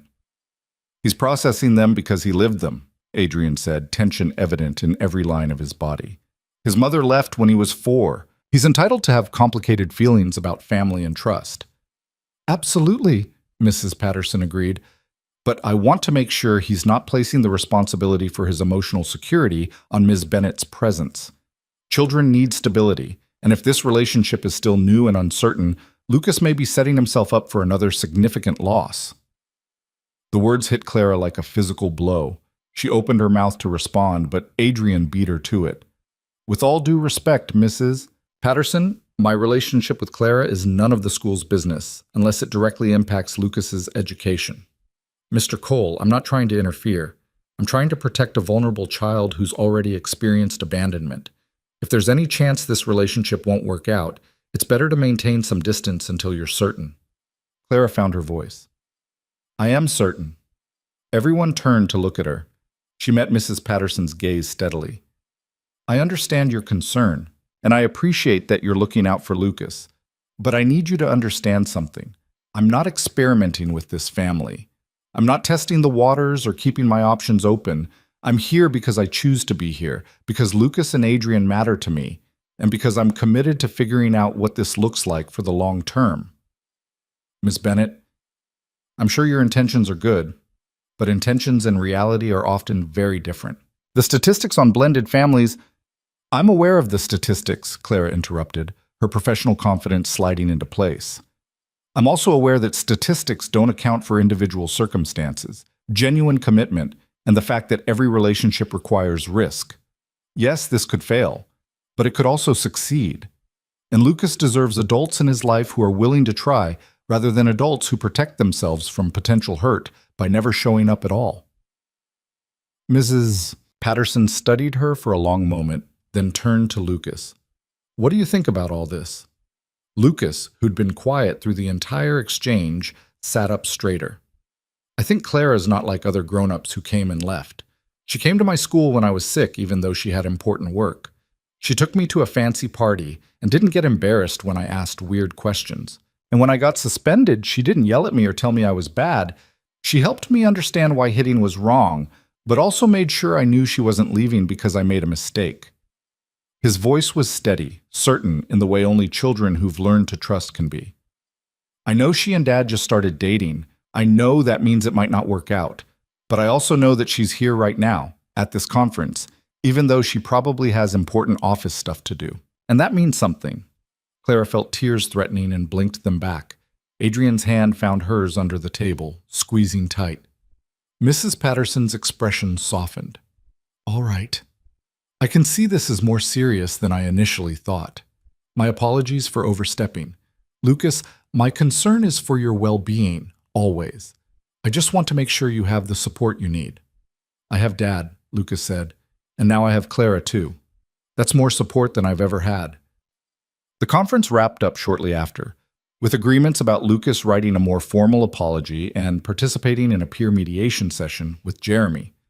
Walking back to the parking lot, Lucas ran ahead to jump in puddles, leaving Clara and Adrian alone.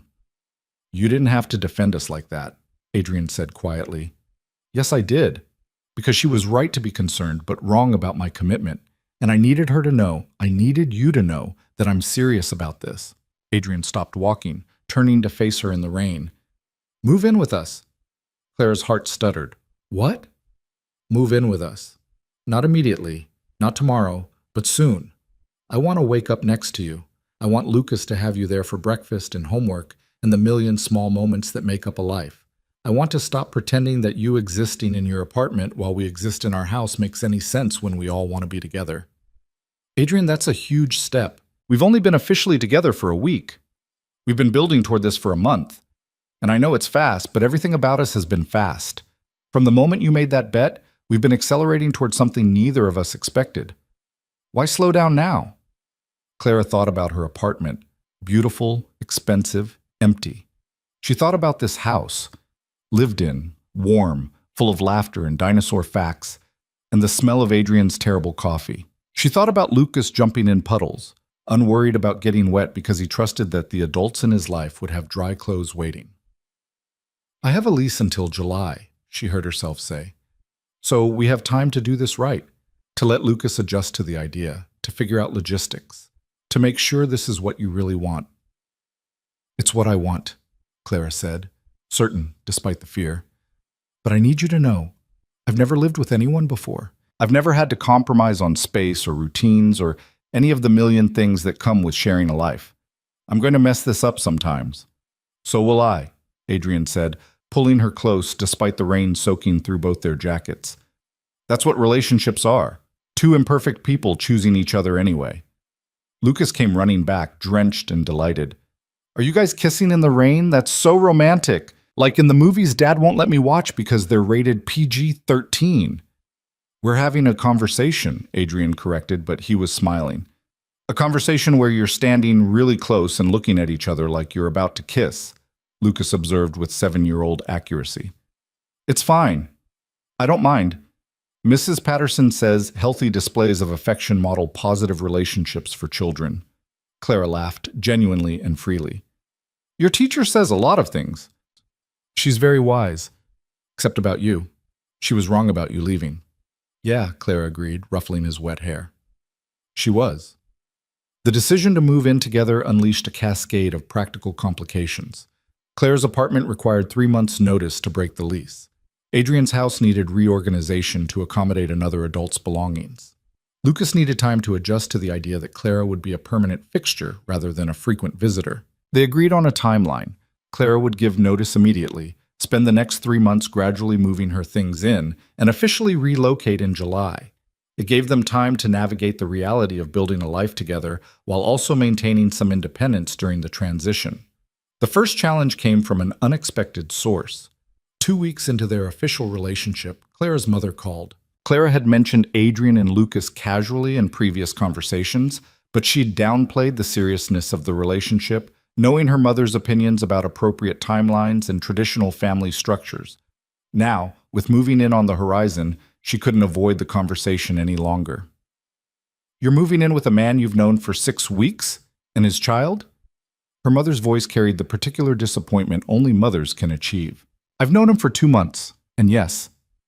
"Claire, sweetheart, this isn't like you. You're always so careful, so deliberate about major decisions. What's the rush?" Clara stood in her apartment, looking at the boxes she'd already started packing. "It's not a rush, Mom. It's a choice. A deliberate one." "But a child, Clara. You've never even talked about wanting children. And now you're moving in with someone else's son, taking on all the responsibilities of parenthood without any of the preparation or choice." "I have choice," Clara said firmly. "I'm choosing this. And Lucas isn't a responsibility I'm taking on. He's a person I care about. I'm sure he's a lovely child, but you're 32 years old with a demanding career. Are you really ready to be someone's mother?" The word hung in the air between them. Mother. Clara hadn't thought about it in those terms, had carefully avoided labeling her role in Lucas's life as anything so permanent and weighty. "I'm not trying to be his mother," Clara said carefully. "He had a mother who left. I'm trying to be something else, something he chooses and I choose too." "And what about your career? Your independence? Everything you've worked so hard to build? Why does choosing a family mean giving up everything else?" Clara asked, frustration bleeding into her voice. "Why can't I have both?" "Because parenting requires sacrifice, Clara, particularly step-parenting. You'll be taking on all the work with none of the authority, and eventually you'll resent them both." The words echoed her own fears so precisely that Clara felt physically sick. "I need to go, Mom." "Clara, I'm not trying to hurt you. I'm trying to protect you from making a mistake that will upend your entire life." "Maybe my life needs upending," Clara said quietly, and ended the call. She sat on her couch, surrounded by half-packed boxes, and let herself cry. Not because her mother was right, but because some part of her feared she might be. What if this was a mistake?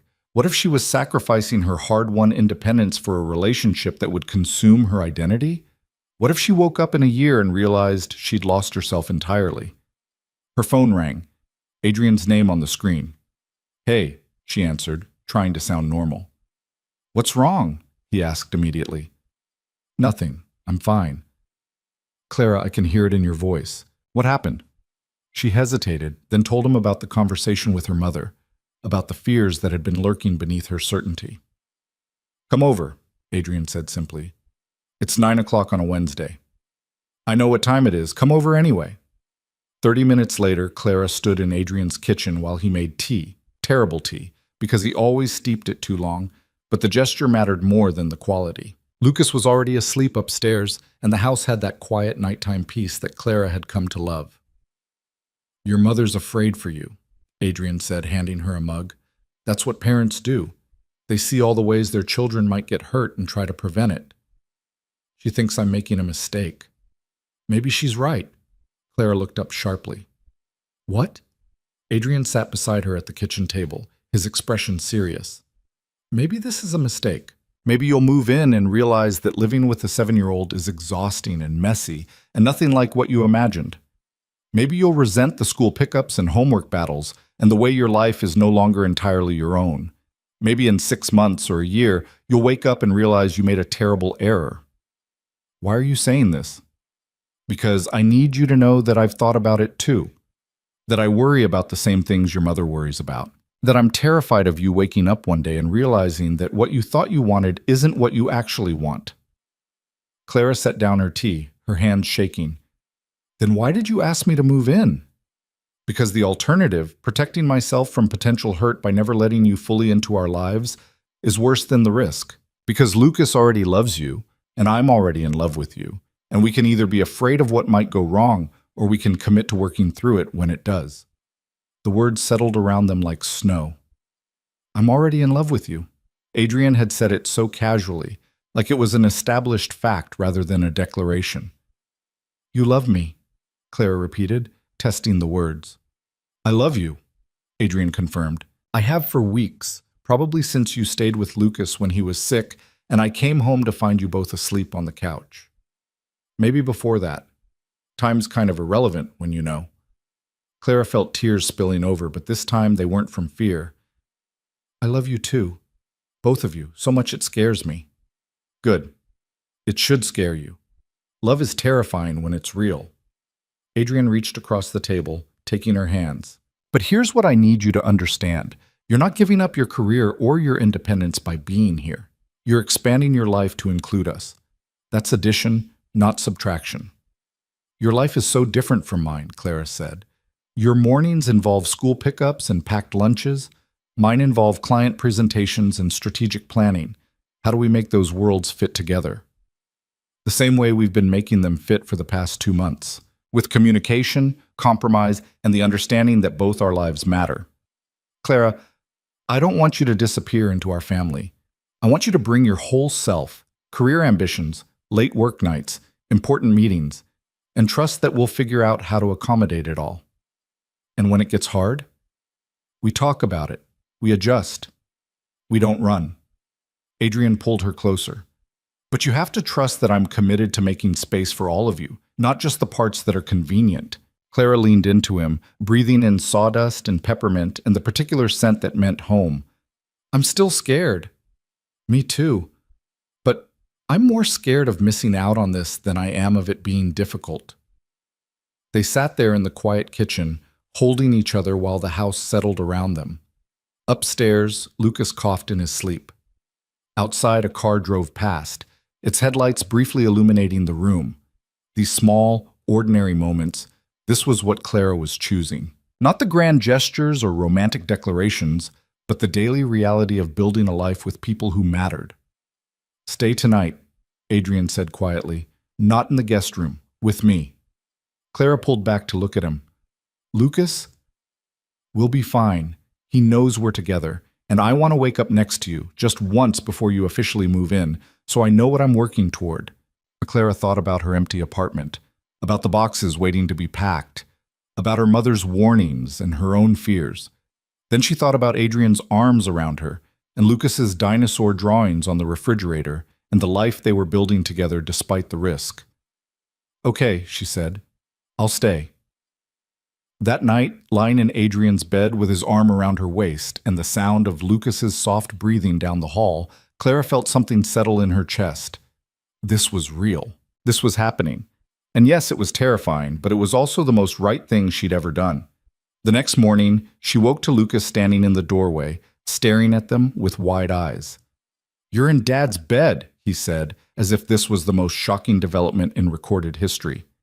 "Lucas, knock before you come in," Adrian said groggily. The door was open, and Clara's here at breakfast time. Clara sat up, suddenly very aware that she was wearing one of Adrian's t-shirts, and her hair was a disaster. "Is that okay with you?" Lucas considered this seriously. "Is this going to be a regular thing, you being here in the morning?" "Would you like it to be?" Clara asked carefully. "Yeah," Lucas said, breaking into a grin. "Because Dad makes terrible pancakes when he's half asleep, and you make good ones even when you're tired. Plus, you remember to cut them into shapes." Adrian groaned. "My pancakes are fine." "Dad, your pancakes are many things, but fine is not one of them," Lucas said with devastating honesty. "Can Clara make breakfast?" "Lucas, Clara just woke up. Maybe give her a minute before you put her to work." But Clara was already getting up, pulling on sweatpants she'd left in Adrian's drawer weeks ago without really thinking about it. "I'll make breakfast. But you're helping, Lucas." "Deal." In the kitchen, she and Lucas worked together to make pancakes, actual edible ones, with chocolate chips arranged into smiley faces. Adrian watched from the table with his terrible coffee, looking rumpled and happy and completely at peace. This, Clara thought, flipping a pancake while Lucas narrated facts about the Mesozoic era, this was what she'd been afraid of. Not the commitment or the responsibility, but the way it felt so natural to slide into this life. The way her independence seemed less like strength and more like isolation when compared to the warmth of belonging. Her phone buzzed, a text from her mother. I'm sorry about yesterday. I'm worried, but I trust your judgment. If this is what you want, I'll support you. Clara typed back, It's what I want. Come meet them? The response was immediate. I'd like that. Later, after breakfast, and after Lucas had gone to play in his treehouse, Adrian pulled Clara into his arms in the quiet kitchen. You okay? He asked. More than okay, Clara said honestly. I'm happy. Genuinely, terrifyingly happy. Good, because I need to tell you something. Clara pulled back to look at him. What? Lucas wants to know if he can call you Mom. The world tilted. What? He asked me this morning while you were in the shower. Said that you do mom things, and he loves you like he imagines he'd love a mom, and he wants to know if it's okay to call you that. Clara felt like she couldn't breathe. What did you tell him? I told him that's a conversation he needs to have with you, that it's your choice what you're comfortable being called. Adrian, I'm not. You don't have to decide right now, Adrian said gently. But I need you to know that if you say yes, it means everything to him. And if you say no, that's okay too. We'll find another name that works. Clara thought about Lucas defending her in the schoolyard, about his hand in hers during movies, about the way he trusted her with his fears and his dinosaur facts and his whole 7-year-old heart. I need to think about it, she said. Take all the time you need.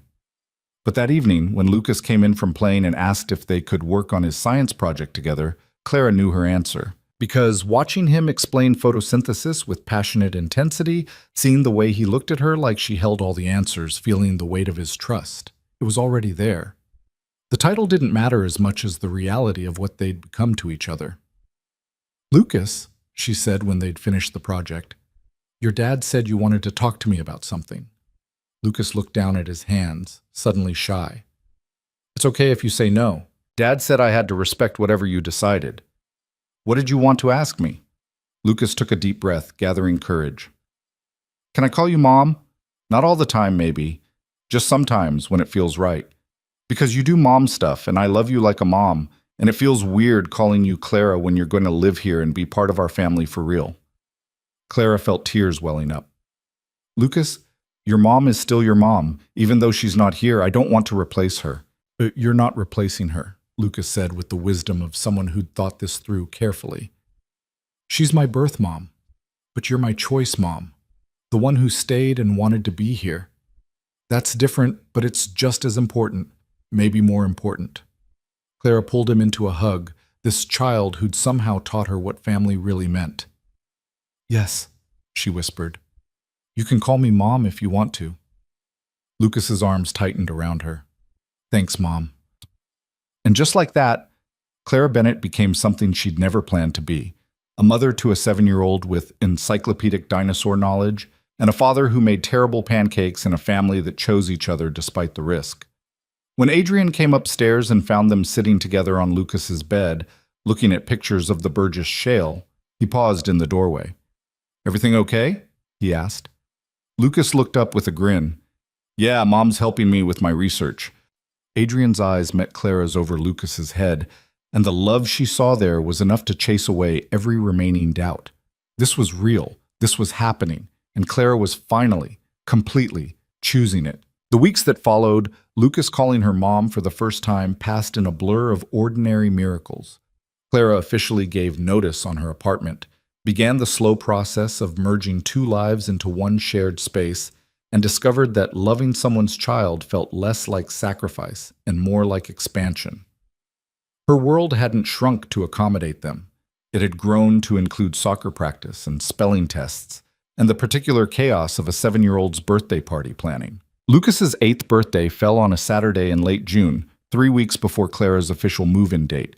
He'd been planning it with the intensity of someone organizing a military campaign, complete with lists, diagrams, and strong opinions about cake flavors. Chocolate with vanilla frosting, Lucas announced at dinner one night. Not vanilla with chocolate frosting. The ratio is important for optimal taste experience. Optimal taste experience, Adrian repeated, hiding a smile. Where did you learn that phrase? The Food Network. I've been doing research. Clara, who'd been helping set the table, paused. You've been watching the Food Network to plan your birthday cake? I take dessert very seriously, Mom. The word still sent a small shock through Clara's system every time Lucas used it. Mom. Not Clara who lives here, or Dad's girlfriend, or any of the temporary labels she'd feared. Just Mom, said with the casual certainty of someone who'd never doubted she belonged. So chocolate cake with vanilla frosting, Clara confirmed. What about the party itself? How many kids are you inviting? Lucas consulted his list. 12 from school, plus Jeremy if he promises not to say mean things about you again. Lucas, you don't have to invite Jeremy, Adrian said carefully. I know, but Mrs. Patterson says forgiveness is important, and he did apologize for real after the peer mediation. Plus his mom makes really good brownies, and she always brings them to parties. Clara laughed. So you're forgiving him for the brownies? Partially for the brownies, partially for personal growth, Lucas said seriously. It's multifaceted. The party planning took over their lives in the best way possible. Clara found herself in craft stores picking out decorations with Lucas, who decided on a dinosaur theme because some classics never get old. Adrian built an elaborate obstacle course in the backyard. Clara's mother, who'd driven down the previous weekend to meet Adrian and Lucas, volunteered to help with food preparation. That meeting had been its own kind of test. Clara's mother, Patricia, had arrived with obvious reservations and left 4 hours later completely charmed by Lucas's encyclopedic knowledge and Adrian's patient parenting. She'd pulled Clara aside before leaving and said simply, I was wrong to worry. This is good for you. They're good for you. Now, the morning of Lucas's birthday, Clara woke early in Adrian's bed, their bed really, since she spent more nights here than at her own apartment, to find Lucas standing in the doorway again. You really need to start knocking, Adrian mumbled, not opening his eyes. It's my birthday. Birthday people get special door privileges. Lucas bounced on his toes with barely contained excitement. Can we open presents now? What time is it? Clara asked, squinting at the clock. 6:45. Lucas, the party doesn't start until 2. I know, but I'm too excited to sleep and I want to open family presents before everyone gets here. Family presents. Clara felt that familiar tightness in her chest. The good kind. The kind that meant something important was happening. Give us 10 minutes to wake up, Adrian said. Then we'll do presents. Lucas disappeared with a whoop of joy. Adrian rolled over to face Clara, his hair sticking up in every direction. Happy birthday to us, he said wryly. He's so excited. He's 8. Birthdays are still pure magic at 8. Adrian reached out, tucking a strand of hair behind her ear. Thank you for being here for this. Where else would I be? I don't know, but a few months ago you would have been anywhere but here, and now you're an essential part of his birthday morning. That means something. Clara kissed him softly. It means I love you both, and I'm exactly where I want to be. Downstairs, Lucas had already dragged his presents to the living room and arranged them by size. Adrian's mother had sent a package from Florida. Patricia had dropped off an elaborately wrapped box earlier in the week. And Clara and Adrian had spent 2 weeks secretly building something in the garage that Lucas wasn't supposed to know about. Can I start with Grandma's? Lucas asked, practically vibrating with anticipation. Go ahead, Adrian said, settling on the couch with his coffee while Clara sat beside him. Lucas tore into the wrapping with enthusiasm, revealing a collection of advanced dinosaur encyclopedias and a fossil excavation kit. He immediately started reading the introduction to one of the books aloud, stumbling over words like paleobotany, but determined to understand every concept. Patricia's gift was a savings bond and a card that made Lucas's eyes well up with tears. She says she's proud to be my grandma, even though we're not related by blood, he said, voice thick with emotion. That's really nice. It is really nice, Clara agreed, her own eyes stinging. Okay, now the big one, Lucas said, looking at the garage door with barely suppressed hope. The one you guys have been hiding and pretending doesn't exist, even though I can hear power tools at night. Adrian and Clara exchanged glances. How did you know?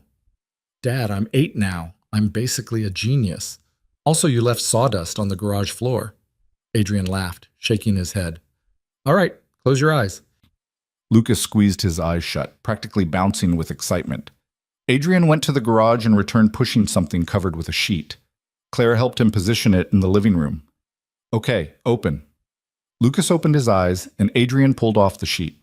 It was a desk, custom built from beautiful oak, with cubbies for books, a pull-out shelf for his laptop, and carved dinosaur silhouettes along the edges. The craftsmanship was incredible, clearly the result of hours of careful work.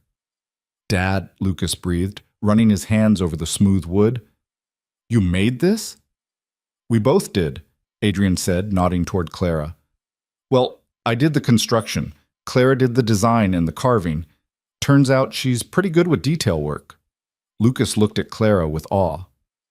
"You carved these dinosaurs?" "I had a lot of help from YouTube tutorials," Clara admitted. "But yeah, your dad taught me how to use the tools, and I spent a lot of late nights making sure the Stegosaurus didn't look like a malformed blob." Lucas threw his arms around both of them, nearly knocking Clara backward. "This is the best present ever. I'm going to do all my homework here and read all my books, and it's going to be perfect." "There's an inscription," Adrian said quietly, pointing to the small brass plate attached to the front. Lucas leaned down to read it aloud. "For Lucas, who taught us that families are built with choice and love. Happy 8th birthday. Love, Dad and Mom." The room went very quiet. Lucas looked up at them with tears streaming down his face. "You signed it, Mom," he said to Clara. "Is that okay?" she asked, suddenly uncertain. Lucas's response was to hug her so hard she could barely breathe. "It's more than okay. It's perfect." They stayed like that for a long moment. Lucas in Clara's arms, Adrian's hand on both their shoulders, the early morning light streaming through the windows of a house that had become home. Clara thought about the woman she'd been 3 months ago, so certain that single fathers and their children were obstacles to real relationships. She'd been so wrong, it was almost funny. The party that afternoon was controlled chaos. 12 8-year-olds hopped up on sugar, running through the obstacle course, shrieking about dinosaurs, and debating the scientific accuracy of various movies.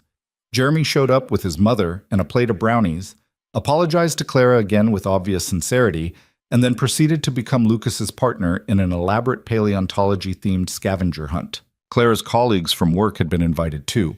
Marcus, Jen, and a few others who'd watched Clara's transformation over the past months with fascination. Marcus cornered her by the drinks table. "You're different," he said, not unkindly. "Different how?" "Happier, softer, like you finally stopped trying to prove something and started just living." Clara watched Lucas explain the Cretaceous period to a group of rapt children, his glasses sliding down his nose, chocolate cake smeared on his chin. Adrian stood nearby, ready to intervene if things got too chaotic, but content to let the kids manage themselves. "I was so sure I had everything figured out," Clara said quietly. "Career, independence, life on my own terms. And then I made a stupid bet with a stranger in a bar and discovered I didn't know anything at all." "Best bet you ever lost," Marcus observed. "Yeah," Clara agreed. "It really was." Later, after the guests had left and Lucas had crashed on the couch in a sugar-induced exhaustion, Adrian and Clara cleaned up the wreckage of the party. Paper plates littered the yard, dinosaur decorations drooped in the evening heat. The kitchen looked like a cake factory had exploded. "This is what birthdays look like every year," Adrian warned, scraping frosting off a counter. "Chaos, cleanup, and a kid so tired he can barely stand but insisting he's not tired at all." "I love it," Clara said honestly. Adrian paused, looking at her. "You mean that?" "I mean that. All of it. The chaos and the cleanup and the kid passed out on the couch. This is what I want, Adrian. Not some sanitized version or the easy parts, all of it." He crossed the kitchen and pulled her into his arms, seemingly unconcerned about the frosting on his hands or the exhaustion they both felt. "I need to tell you something." Clara pulled back to look at him. "That sounds ominous." "It's not ominous. It's terrifying in a completely different way." Adrian took a deep breath. "I want to marry you." Time seemed to stop. Clara stared at him, certain she'd misheard. "What?" "I want to marry you," Adrian repeated. "Not someday, not in some distant future when we've been together an acceptable amount of time. Soon. As soon as you're ready." Because the bet was supposed to last 30 days, and we're 3 months past that, and I'm more certain of you now than I've ever been of anything. "Adrian, we've only been together for 3 months." "I know, and if you need more time, I'll wait.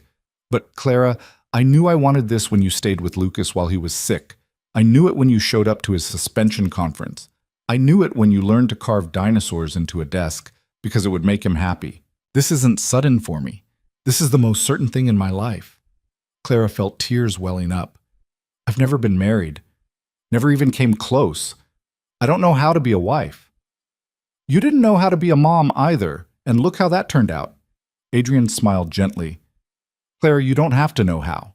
You just have to want to try. Do you want to try? She thought about her apartment, still half-packed, waiting for her to finish the move she'd already emotionally completed weeks ago. She thought about Murphy's bar, where a confident marketing executive had made sweeping declarations about single fathers and permanent second place. She thought about how wrong she'd been, how beautifully, completely wrong. Yes, she said, I want to try. Adrian's smile could have lit the entire city. Yeah? Yeah. But we're doing this our way, on our timeline, without worrying about what people think or whether it's too fast or any of the 1,000 reasons this shouldn't work. Deal. Adrian kissed her, deep and certain, tasting like birthday cake and promises. From the living room, Lucas's voice called out groggily, Are you guys getting married? Because if you are, I want to be involved in the planning. I have opinions about wedding cakes. They broke apart, laughing. Adrian called back, How long have you been awake? Long enough to hear the important parts. So are we doing this or what?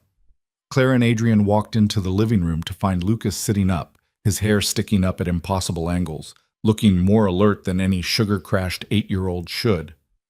We're doing this, Adrian confirmed, but it's going to be a family decision, all three of us together. Lucas's grin was pure joy. Can we tell Grandma Patricia? She's going to freak out. In a good way. We can tell everyone, Clara said. But first, I think we need to have a conversation about what this means. Lucas's expression turned serious in that way children have when they know something important is being discussed. What does it mean? Clara sat down on the couch beside him, Adrian settling on his other side. It means that I'm officially going to be your mom, legally and permanently. It means we're going to be a family in every way that matters. But it also means things are going to keep changing as we figure out what that looks like for us. What kind of changes? Lucas asked. Well, I'm moving in next month. We'll have to figure out space and routines and how to share a bathroom. Clara smiled. And eventually, we might have more changes. Maybe siblings for you down the line, if that's something we all want. Lucas's eyes went wide. You mean like a baby? Maybe, Adrian said carefully. That's something we'd all discuss together, but that's way in the future. Right now, we're just figuring out us. Lucas was quiet for a moment, processing. Then he said, I think this is good. I think we should be a real family, official and everything. But Mom? Yeah? Can we go back to Murphy's bar where you and Dad met? I want to see where it all started, and also maybe tell people that you lost the bet in the best way possible. Clara laughed, surprised by the suggestion. You want to go back to the bar? Not to drink, Lucas clarified quickly. I know I'm only 8, but Dad told me about the bet. And how you said single dads were impossible to date, and then you were completely wrong. I think that's a cool story. I think we should celebrate where it started. Adrian looked at Clara. He has a point. The bet did start at Murphy's. Maybe we should close the loop there. And Clara thought about it. The three of them walking into that bar. Lucas probably explaining to anyone who would listen about how wrong his mom had been about families, Adrian grinning while she admitted defeat in the best possible way. Okay, she agreed, but we're doing it properly, not just showing up randomly. Let's plan it. Over the next few weeks, as Clara finished packing her apartment and coordinating the final details of her move, they planned their return to Murphy's bar. It became more than just a visit. It became a celebration of everything they'd built, a way to mark the transformation from bet to family. The moving day itself was organized chaos. Marcus and Jen showed up with a truck they'd borrowed. Adrian's crew from the construction company offered their Saturday to help haul furniture. Patricia arrived with cleaning supplies and enough food to feed an army, and Lucas appointed himself supervisor, checking items off lists and directing traffic with the authority of a general. That box goes to Mom's office, he told Marcus, who was struggling with a particularly heavy container of books. She's taking over the spare room upstairs. Dad already cleared it out and painted it her favorite color. Which is?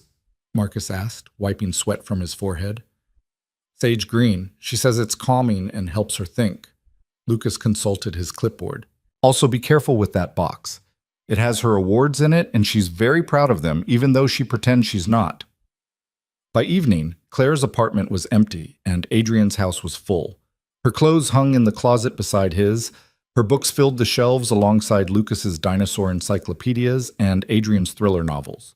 Her coffee maker sat on the counter next to his terrible drip machine. The spare room had been transformed into a home office, complete with the desk Adrian had built and a window that overlooked the backyard. Standing in the bedroom doorway, looking at the blended evidence of two lives becoming one, Clara felt a sense of rightness settle over her. You okay? Adrian asked, coming up behind her and wrapping his arms around her waist. More than okay. This is home. It is now. Lucas appeared in the hallway, still clutching his clipboard. Everything's unpacked except the kitchen stuff. Patricia says you need to decide where you want your fancy pots to go. I have fancy pots? Clara asked. Compared to Dad's pots, anything is fancy, Lucas said seriously. His are basically scrap metal that happens to hold food. Adrian laughed. My pots are perfectly functional. They're tragic, Lucas countered. But now Mom's here with real cookware, and we can have properly prepared meals instead of your attempts at cuisine. Clara kissed Adrian's cheek. I think that's his polite way of saying your cooking needs work. I'm aware, Adrian said. It's part of my charm. That night, after Patricia had gone home and Lucas had finally fallen asleep in his room, Clara and Adrian sat on the back porch, looking at the stars and the treehouse silhouetted against the sky. We're really doing this, Clara said quietly. Having second thoughts? Not even a little, just marveling at how different my life is from 3 months ago. Adrian took her hand. Different good or different scary? Different perfect. Clara leaned her head on his shoulder. I keep thinking about that night at Murphy's. How sure I was that I was right, that dating a single father meant permanent second place, that women who tried were deluding themselves. And now? Now I know that I wasn't in second place. I was just standing outside, looking in, judging something I didn't understand. Lucas doesn't take away from what we have. He adds to it. This family doesn't diminish me. It makes me more myself than I've ever been. Adrian was quiet for a moment, then said, I think we should do it. Do what? Go back to Murphy's, bring Lucas, close the loop on the bet properly. He pulled back to look at her. But not just to celebrate you losing. I want to propose there, officially, in front of the people who witnessed the beginning. Clara's heart skipped. You want to propose in a bar? I want to propose where it started, where you made a bet that changed all our lives, where I looked at you and thought, this woman has no idea what she's talking about, and I'm going to prove her wrong. You did prove me wrong, Clara said softly. We proved each other wrong. You thought families were about competition and ranking. I thought no one would ever want both of us, complicated and packaged as we were. We were both wrong, and we were both right to take the risk. Claire kissed him, slow and certain. Okay, let's do it. Let's go back to Murphy's and close the loop. They chose a Friday night, 3 months to the day from when Clara had first made her sweeping declaration about single fathers. Murphy's bar looked exactly the same. Scarred wooden tables, perpetual smell of beer and fried food, the jukebox playing classic rock that was slightly too loud. Marcus, Jen, and several other colleagues had been invited. Patricia was there, looking slightly uncomfortable in the dive bar setting, but game for whatever was about to happen. A few of Adrian's friends from the construction crew occupied a corner table, and Lucas, wearing his clip-on tie and looking like he was about to burst with excitement, sat at a table with a ginger ale bouncing his legs with barely contained energy. The bartender, a grizzled man named Tom who'd worked at Murphy's for 20 years, nodded to Adrian. This the woman from the bet? This is her, Adrian confirmed. Heard you proved her wrong, Tom said, sliding beers across the bar. She proved herself wrong, Adrian corrected. I just provided the evidence. Clara stood at the bar, looking around at the gathered crowd. People from both their lives, witnesses to the transformation she'd undergone. Marcus gave her a thumbs up. Patricia smiled encouragingly. Lucas waved frantically. I think I need to say something, Clara said. Adrian nodded, stepping back to give her space. Clara moved to the center of the room, feeling her professional confidence slide into place even as her heart hammered with nerves. 3 months ago, I stood in this bar and made some very confident declarations about single fathers and dating and permanent second place. I had statistics and anecdotes and absolute certainty that I was right. A few people laughed, remembering. I was wrong.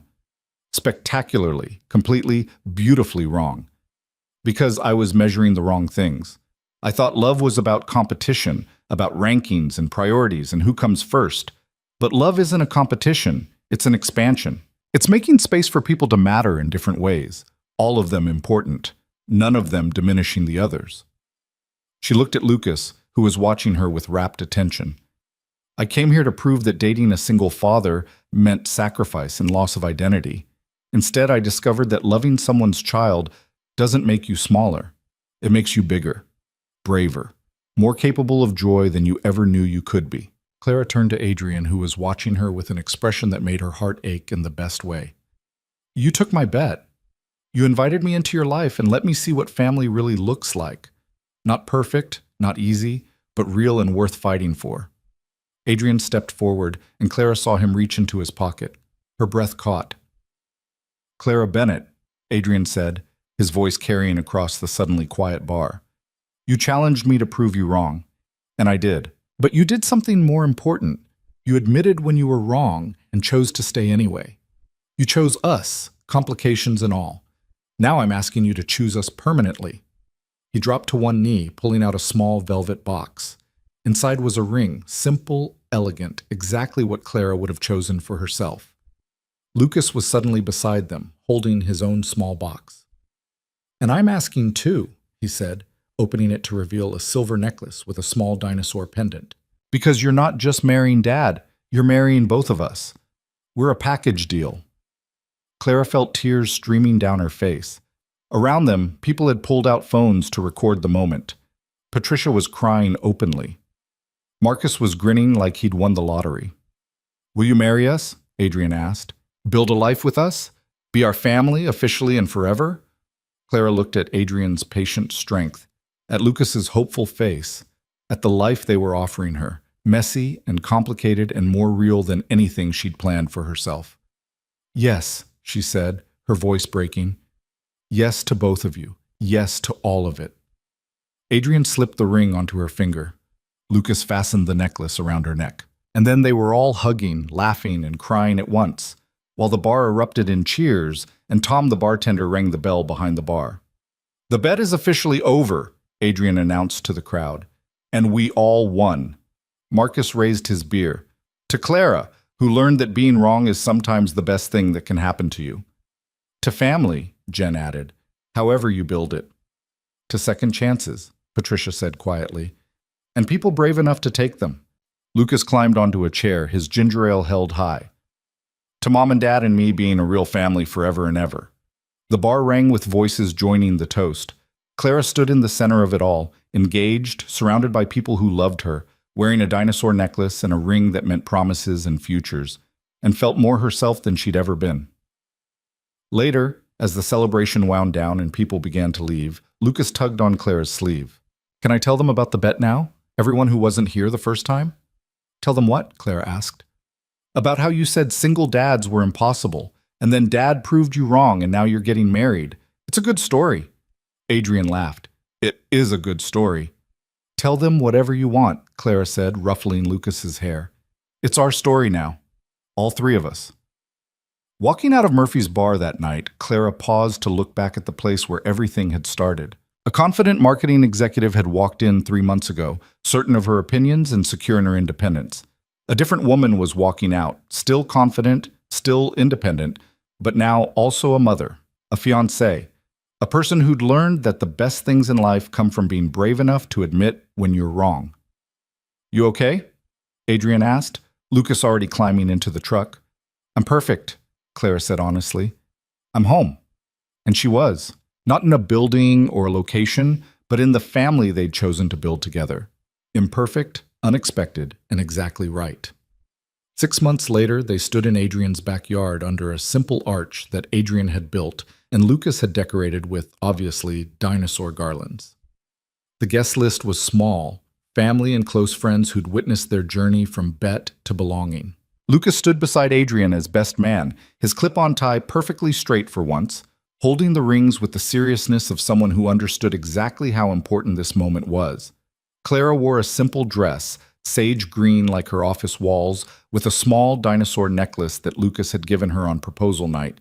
Patricia cried through the entire ceremony. Marcus served as Clara's man of honor, grinning the whole time. And when the officiant asked if anyone objected, Lucas stage whispered, "If anyone objects, they clearly haven't been paying attention," which made everyone laugh. They exchanged vows they'd written themselves, promises about showing up, choosing each other, making space for growth and change, and the million small moments that build a life. When the officiant pronounced them married, Lucas cheered louder than anyone. At the reception, held in the same backyard catered by Patricia and Adrian's crew, Lucas gave a speech that he'd been practicing for weeks. "Most kids get parents who are born being their parents," he said, reading from carefully prepared note cards. "But I got lucky because I got to choose my mom. Well, Dad chose her first, but then I chose her too, and she chose us back. Which means our family is built on choice, which Mrs. Patterson says is actually stronger than just being born into it." He paused, looking at Clara with absolute sincerity. "Mom says she lost the bet, but I think she won. We all won. Because now we're a family, and that's better than being right about anything." Clara couldn't speak through her tears. Adrian squeezed her hand, and Lucas, confident his speech was complete, sat down to thunderous applause. They danced in the backyard as the sun set. First Adrian and Clara, then all three of them together, Lucas standing on Adrian's feet while Clara laughed and held them both.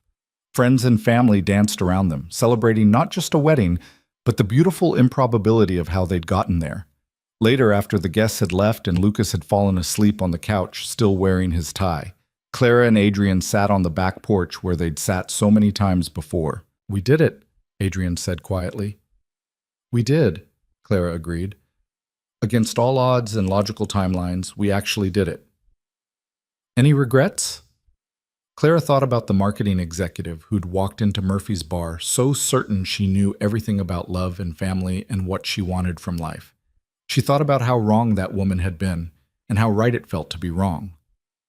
"Not a single one," she said. "You?" "Only that I didn't make the bet sooner," Clara laughed, leaning into his shoulder. "You know what the best part is?" "What's that?" "I spent years building a life where I didn't need anyone, where independence was my identity and relationships were optional. And then I met you and Lucas and discovered that needing people isn't weakness. It's the bravest thing you can do." Adrian pulled her close. "We needed you too, more than I was willing to admit to myself." They sat in comfortable silence, watching the stars come out over the treehouse, where Lucas had once told Clara that families could look different than you thought. He'd been right then, and he was right now. Family was what you built when you were brave enough to choose it. Inside, Lucas stirred on the couch, mumbling something about velociraptors in his sleep. Clara smiled, knowing she'd check on him in a minute, make sure he was comfortable.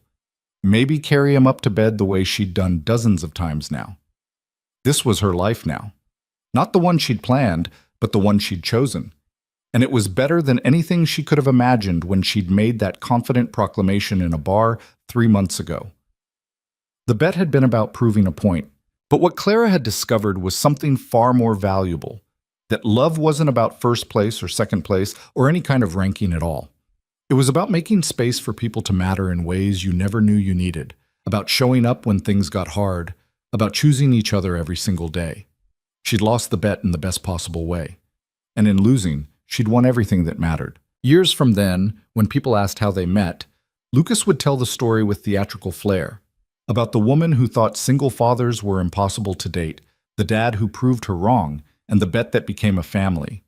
He'd tell it at holidays and family gatherings, embellishing slightly more each time until it became legend. But on that night, sitting on the porch, while Lucas slept and the stars came out, it was just 3 people who'd found each other against all odds, choosing love over certainty and building something beautiful in the mess of real life.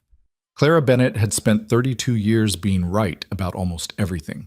It turned out that being wrong about love was the best thing that ever happened to her. And that, as Lucas would say, was worth celebrating forever.